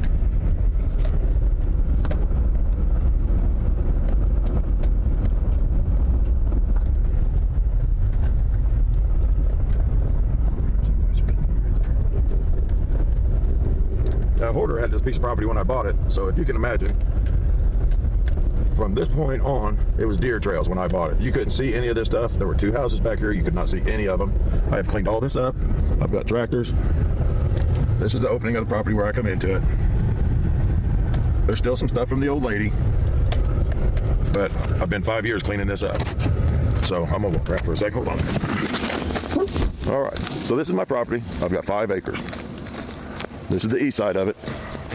I'm about directly in the middle right now. And this is the west side of it. So they're complaining because I was shooting little cans of Tannerite. The news says I was shooting large amounts. I did not have large amounts. There's some of the old lady stuff, an old trailer there, and some garbage. But we're gonna walk down here to where my gun range is. This is where I shoot my gun at. Okay. This is a creek that borders my property all the way down, the whole thing. And that's my gun range down there. We're at 50 yards away right now, in a creek bottom, shooting Tannerite. I got for Christmas with a gun I got for Christmas, which just happens to be an 1894 model Marlin lever action 30-30 with a scope. So if you guys know about guns, that's a badass gun. So why wouldn't you shoot it? But You can't see any houses from where I'm at, can you? There's a whole circle around me. And the neighbor that is bothered by me lives on the other side of those woods right there. So, okay, that's about all I got for now. We'll see you on the next episode. All right, folks. I don't know what the fuck they can do. But when I do, it's with sonic boom exploding targets. Thank you. I don't always lose my Second Amendment rights, but when I do, it's with sonic boom exploding targets. Thank you. 5 pound is a decent size explosion, but when you're in the country, it's just something you got to deal with, right? They don't have noise regulations or quiet hours or noise. It's just not part of it. Come here, boy. This is my little bull. His name's Alfalfa. Happy New Year to all you folks out there today. It's Roger just checking in. There's the other cow. I don't know what her name is. Hi, boy. Well, Alfalfa here's been a pet since he was a baby. And sometimes he likes to play with me. Come on, big boy. Let's go out here. You don't want to go out here and do something? No, you're just lazy in the wintertime. Start a new year off that way. Huh. Ain't that terrible? Can't start a new year off that way. Can I scratch under you there? You're more than welcome to call and complain. It's just that when the cops show up, there's just nothing they can do. This cop just didn't want to deal with it anymore. So he said, well, I'm going to give you a notice to appear in court for this, knowing that it would get thrown out in court. Oh, my goodness. Look, he got his big head up. Oh, Alfalfa. Aren't you something, boy? I want to see if he's got more updates about it. There's a dog. Well, I thought I'd do me another video of this piece of property. His video kind of went viral because the way he reacted to being arrested. Here. We are out here today fighting the driveway. The driveway tries to take, or the brush tries to take over the driveway every year. So I got to come out here and fight it back. Mother Nature's hard on people. Two here that are completely full. And you got silver flatware, stuff like that laying everywhere. I'm gonna pull this stuff out of my way so I can get back to that. Here's a nice treat for you guys. This is my 1958 Case 350D. That's a cool dozer. It's got a 4-cylinder gas motor in it. And like I said, when I got this piece of property, this place was just covered in brush. You I'm just looking for cop videos now. 5 acres is a lot of land for your neighbors to get mad about you fucking shooting a gun. If you lived on like half an acre and was just like blowing shit up all the time, 5 acres, holy fuck. For you. Went to court this morning and I got charged with 3 counts. 1 count of reckless conduct, 2 counts of disorderly conduct for breach of peace. Now you guys remember, I'm 5 miles from town out in the country and I breached the peace shooting tannerite on my own property. So my lawyer, she says that they've got to have $10,000 before they ever do anything for me. So pray to God that I can find $10,000 laying around this house somewhere so I can have these lawyers, because I'm not letting these people beat me. They are not doing this to me. I have done nothing wrong, nothing illegal. And if it's a noise violation, charge me with a noise violation.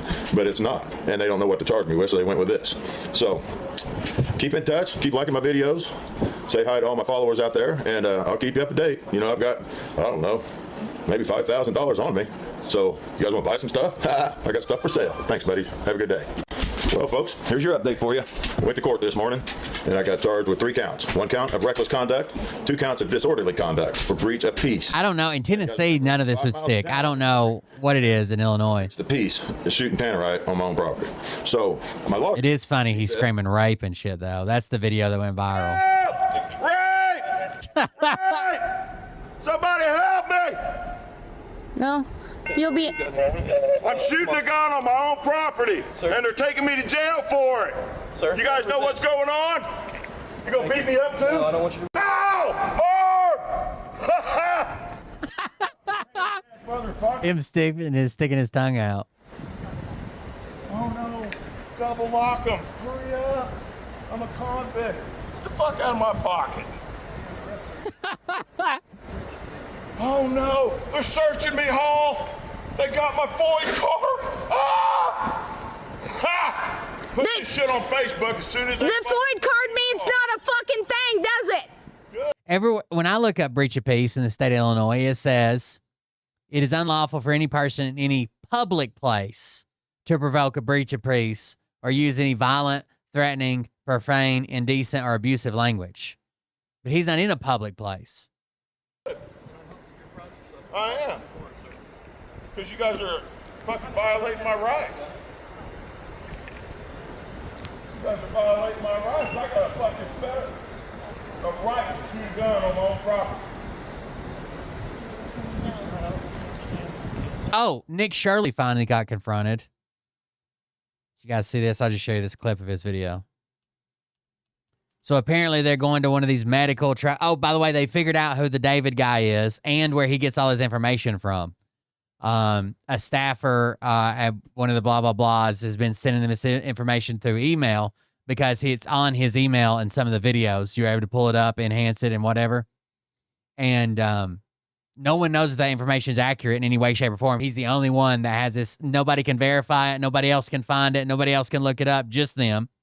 It's a guy he went to high school with that he's a lobbying guy. And he used to lobby against gambling because before the Somalis moved in, he was against the Italians. He claimed the Italian mob was running the Indian casinos. Since then, he's called shit like Muslims, demons, and shit on his Instagram page, which he recently deleted. Everything Nick Shirley does is all based in fraud. This guy comes up and asks him, like, why are you specifically only looking for fraud in Somali areas? It's like you're trying to spin a narrative. But right now they're looking for those medical transport places they claim are fraudulent. Also, Nick Shirley did an interview with Andrew from Channel 5 News, and he may be retarded. He may be retarded. Hold on just a second. I'll show you that clip.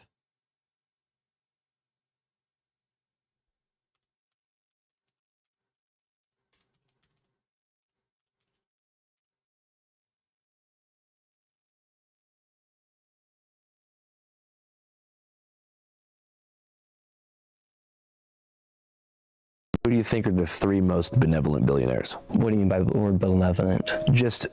What do you mean by the word benevolence? What are the three most benevolent billionaires? What do you mean by benevolence? The word? I mean the word that I said. Most benevolent billionaires. What do you mean by the word benevolent? Just well-intentioned, positive billionaires who you think are creating, net positive societal progress. Trump? Who do you think are the three most benevolent billionaires? He says Trump, Elon Musk, and I can't think of another one. Because Andrew is trying to say, like, yeah, but, when we're talking about fraud on the scale, well, what about billionaires? Right? They're keeping us down, keeping us poor, keeping housing prices inflated, keeping all this. And you're blaming people poorer than us. It's very, very, very, very rare that you have a problem in your life and it's because someone poorer than you caused it. Right? Like a systemic problem. I understand somebody poorer than you can rob you or steal your car or not repay a loan. Got all that. A systemic problem, like a widespread problem, and you're like, I can't afford groceries. Who's to blame? Those poor people on food stamps. I can't afford a house. Who's to blame? These poor people that get Somali daycare funds or whatever. You know what I mean? Like, it's very rare. What do you mean by benevolence? What do you mean by benevolence? So, Streamline Transportation could be nothing more than a mailbox. 834. So it could be one of these mailboxes. Well, 607, Safari Transportation doesn't exist. So they couldn't find...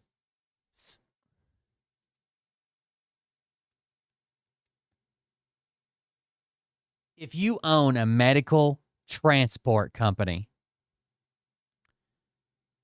all you need is a mailbox business address.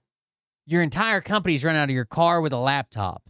So if you run one of these medical transports that the state reimburses to pick up people, all you need is a laptop and a van. And some of them have to be handicap accessible. But when they're like, we can't find this business, it could just be a mailbox. Yeah. Yeah. Absolutely, it could be. If you're just one person running this business, right, through the state, and you're being funded through the state, you need a laptop, a cell phone, and a van, and somewhere to receive mail. You don't need an office. What do you think is going to be in the office? A bunch of drivers waiting to, I don't understand. It's actually a money laundering business. 617 Dreamline inside of there. It's actually a money laundering business, he says, just because. He says that somebody in one of these shops said, I think somebody came in here and wired some money one time. This is a money laundering business, clearly. Store. And then 617A is a place where there's a bunch of mailboxes and it says reliable ITT services. How are you doing, man? I just want to ask you. Yes, sir. Why are you sensationalizing the propaganda? What are we sensationalizing? To attack our community. What's your final objective? We're not attacking your community by any means. Are you making money from this? We're looking for fraud. For instance, can you answer our question? Where's the Safari Transportation Company 607? It's not there. And why don't you answer? Why don't you answer the question? Where's 617 Dreamline Security? How much money are you making? I make money off of YouTube. That's how I make my money. So you're making money off of sensationalizing. That's my job. Attacking the Somali community. I'm not attacking you guys. We're asking. A few. Fraud, sir. All right, let me tell you the reason why. Fraud is fraud, correct? Yes. This has nothing to do with race. This is fraud. It's fraud. This absolutely has to do with us being Muslim. No, it does not. The guy tried to run for attorney general one time, but he's got some very, very problematic state. Actually, I think there's a TikTok video. What's his name? Hoke? David Hoke? Or something like that? Hawk? H-O-C-H, I think. Somebody found his TikTok and Instagram accounts. His Instagram account is now deleted. The TikTok account changed names, but he said some pretty fucking horrible things about, I might have misspelled it, about Muslim. Like he said, even the blacks are starting to realize that the Muslims are demons. That was one of his Instagram posts. Like what the fuck?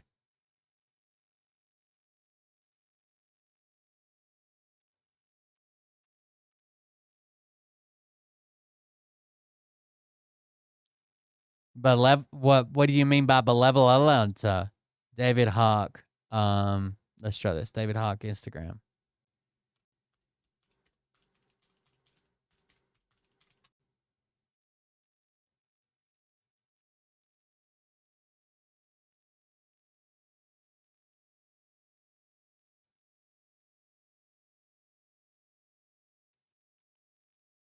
All right, here we go.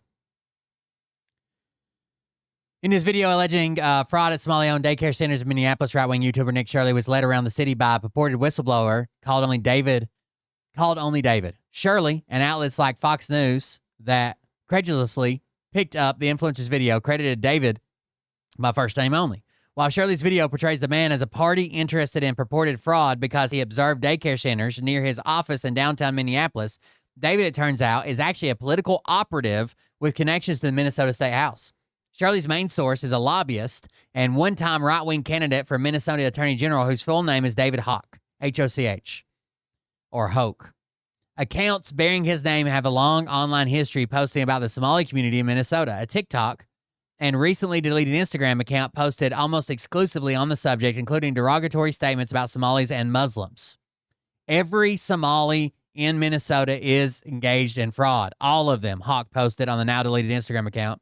In November, he posted, even the blacks have had enough of the demon Muslims.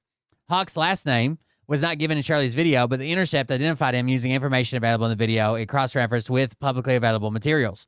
According to the video, Hawk received information from his campaign against the Somali daycare centers from the Minnesota State House. Emails shown in the video reveal he got state funding figures for specific centers from a Republican staffer named Joe Marble. Neither Hawk nor Marble responded to requests for any comment.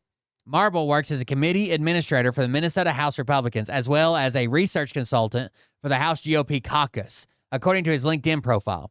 Marble and Hawk ran 2 lobbying groups together years ago, including one involved with gambling industry. The pair were elementary and high school classmates. After Shirley's 42-minute video won praise from the MAGA figures across the country, including from the Trump administration, Minnesota Republicans were quick to hitch their wagons to the expose. State Rep Lisa DeMuth said during a virtual news conference Monday that our caucus has been working to expose fraud for years, including working with Nick Shirley. For his part, in an X post on Wednesday, Shirley denied working with or even knowing who DeMuth is. He doesn't even know that he's getting it from Hawk, who's getting it from the caucus, who's getting it. That's why the person's trying to credit this.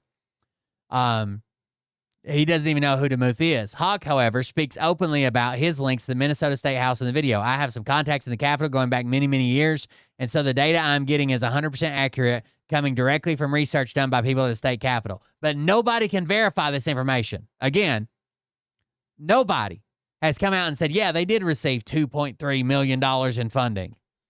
What I think they did, honestly, is they said, what is the max funding that one kid can get at a daycare?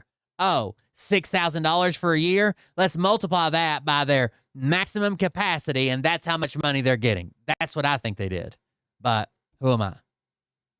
And us being from Africa, this is a constitutional argument. If you don't want us here, change the freedom of religion. Say, listen, you don't want Muslims in this country anymore. We're not saying that. No. We're not saying that. When I go Sir, we're talking about fraud. when I go onto your comments, what I see is people that say we do not want Muslims here. Kick every single Muslim in Minnesota out of Minnesota. That's a comment. You're preparing for the Somali community to maybe. Yeah, but why are those people drawn to your videos? Why are the people drawn to your videos that say things like that? There are very, very few comments. Probably most of them are me saying, hey, this isn't like a Somali thing. There's fraud in everything. And where are you getting can you verify any of these numbers? Into concentration camps. Just like the Japanese community, all right? You're sensationalizing. No, we're not. Where is the transportation that can jeopardize the safety and the protection of the Somali. We're talking about fraud. We're talking about fraud. I'm not doing anything. You're getting very cold. I'm not touching. This is fraud. We're talking about fraud. You're defending fraud. His security guard has to step in, of course, because his mom's not there today. You're defending fraud. People who hate Muslims. Out of here. He also, David used to work. Several of the photos are used in online promotional. Shirley interviews Hawk in an office with photographs behind him depicting samples of metal roofing. Remember I said the office had like metal roof on the thing? Several of the same photos are used in online promotion materials for Garlic French, a roofing company in Minneapolis. Hawk was an employee of Garlic French, according to social media posts and a campaign finance disclosure related to a political donation in 2020. Garlic French did not respond, so that's apparently where he works.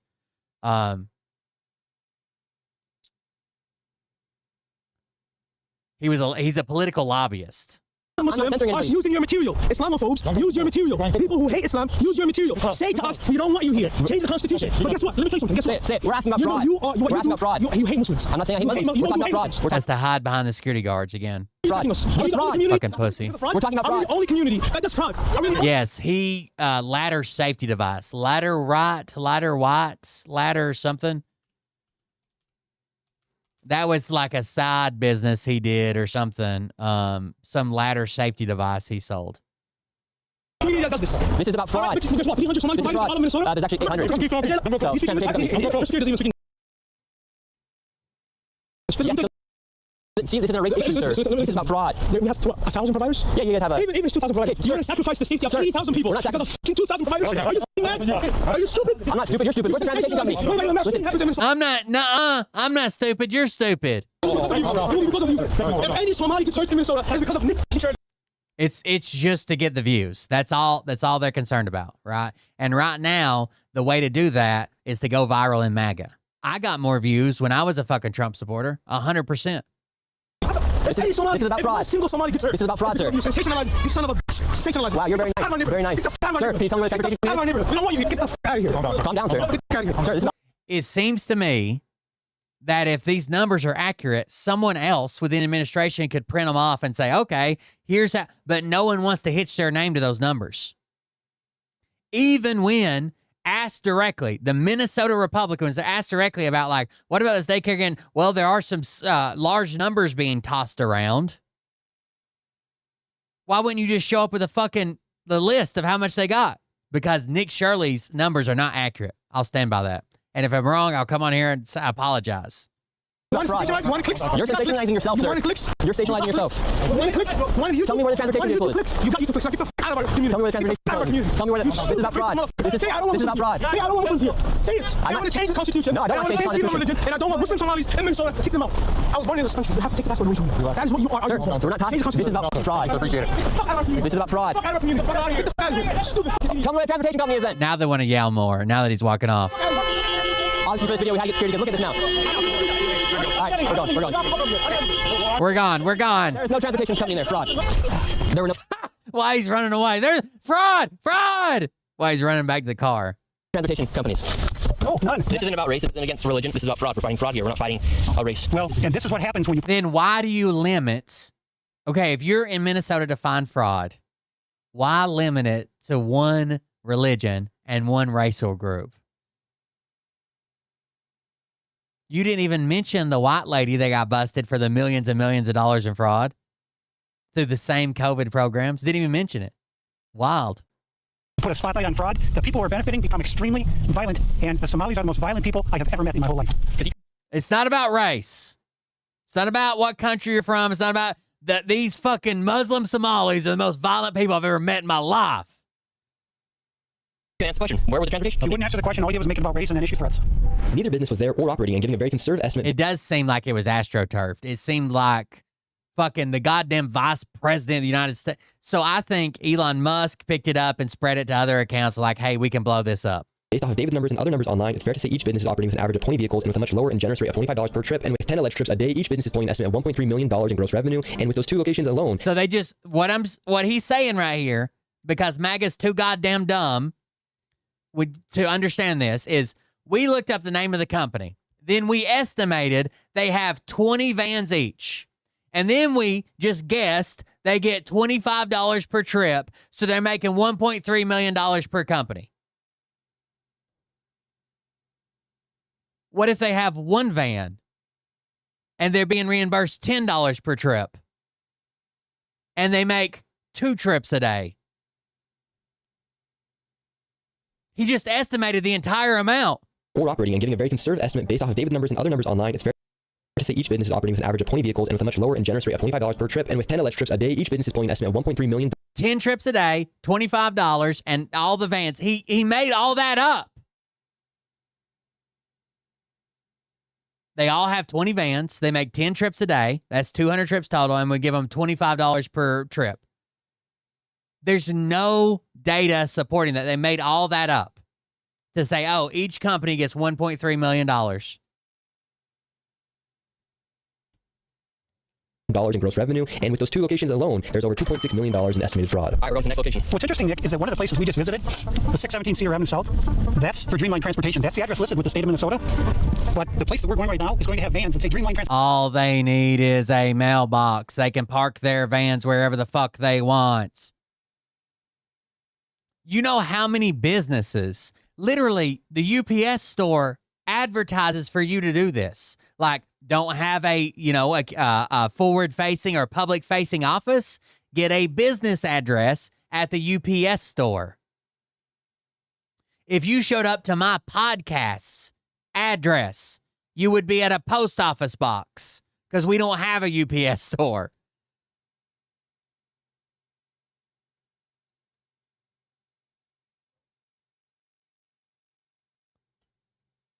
Transportation on them, but they haven't moved in months and months. You'll see they're covered with snow. There will be no tire tracks.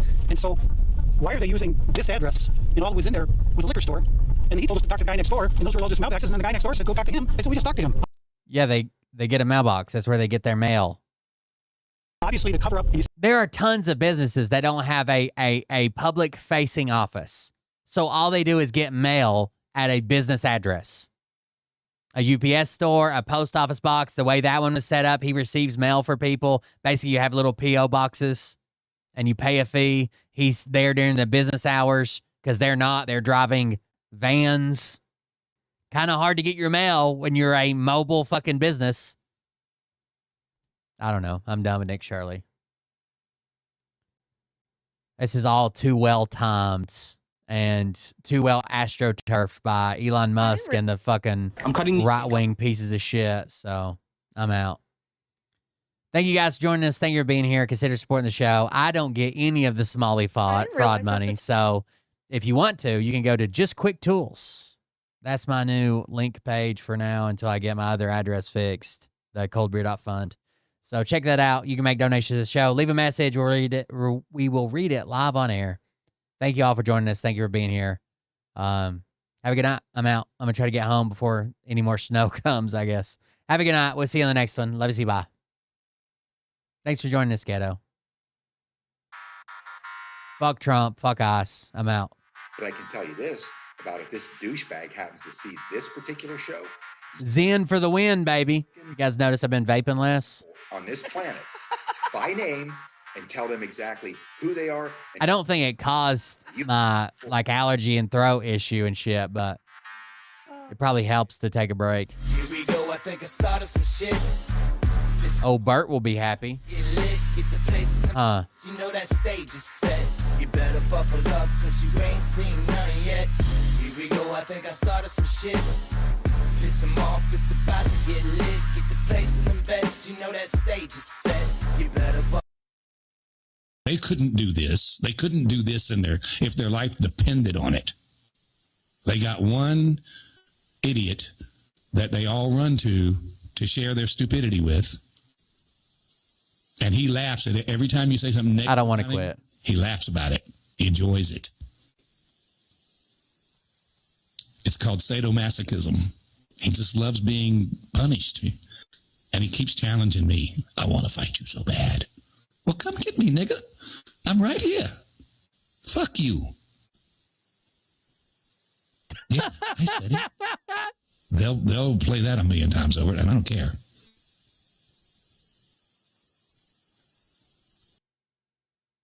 Up, cause you ain't seen none yet. And they say that I'm a lunatic. Well, listen, bitch, I came equipped with a quick wit and a 6th sense for the stupid shit. And he wants to fight me so bad.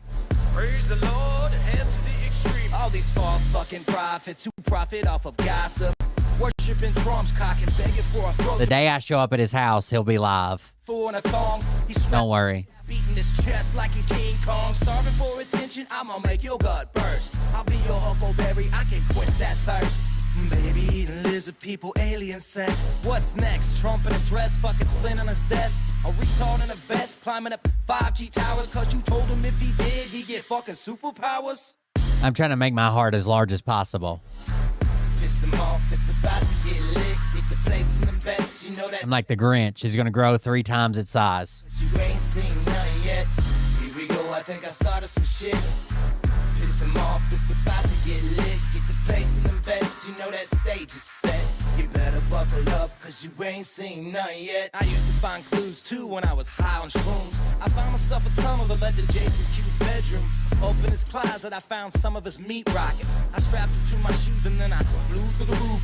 I found myself in orbit strapped to an F-16. High on amphetamine with Trump in between. Put on a light coat of baby oil and saluted the troops. He tapped me on the shoulder and said, "This is gonna be it." Whoa, wait. Stop. What? What? I'll get my files. What are you doing? It's it. Stop. Fucking stop. Dude, come on. Seriously.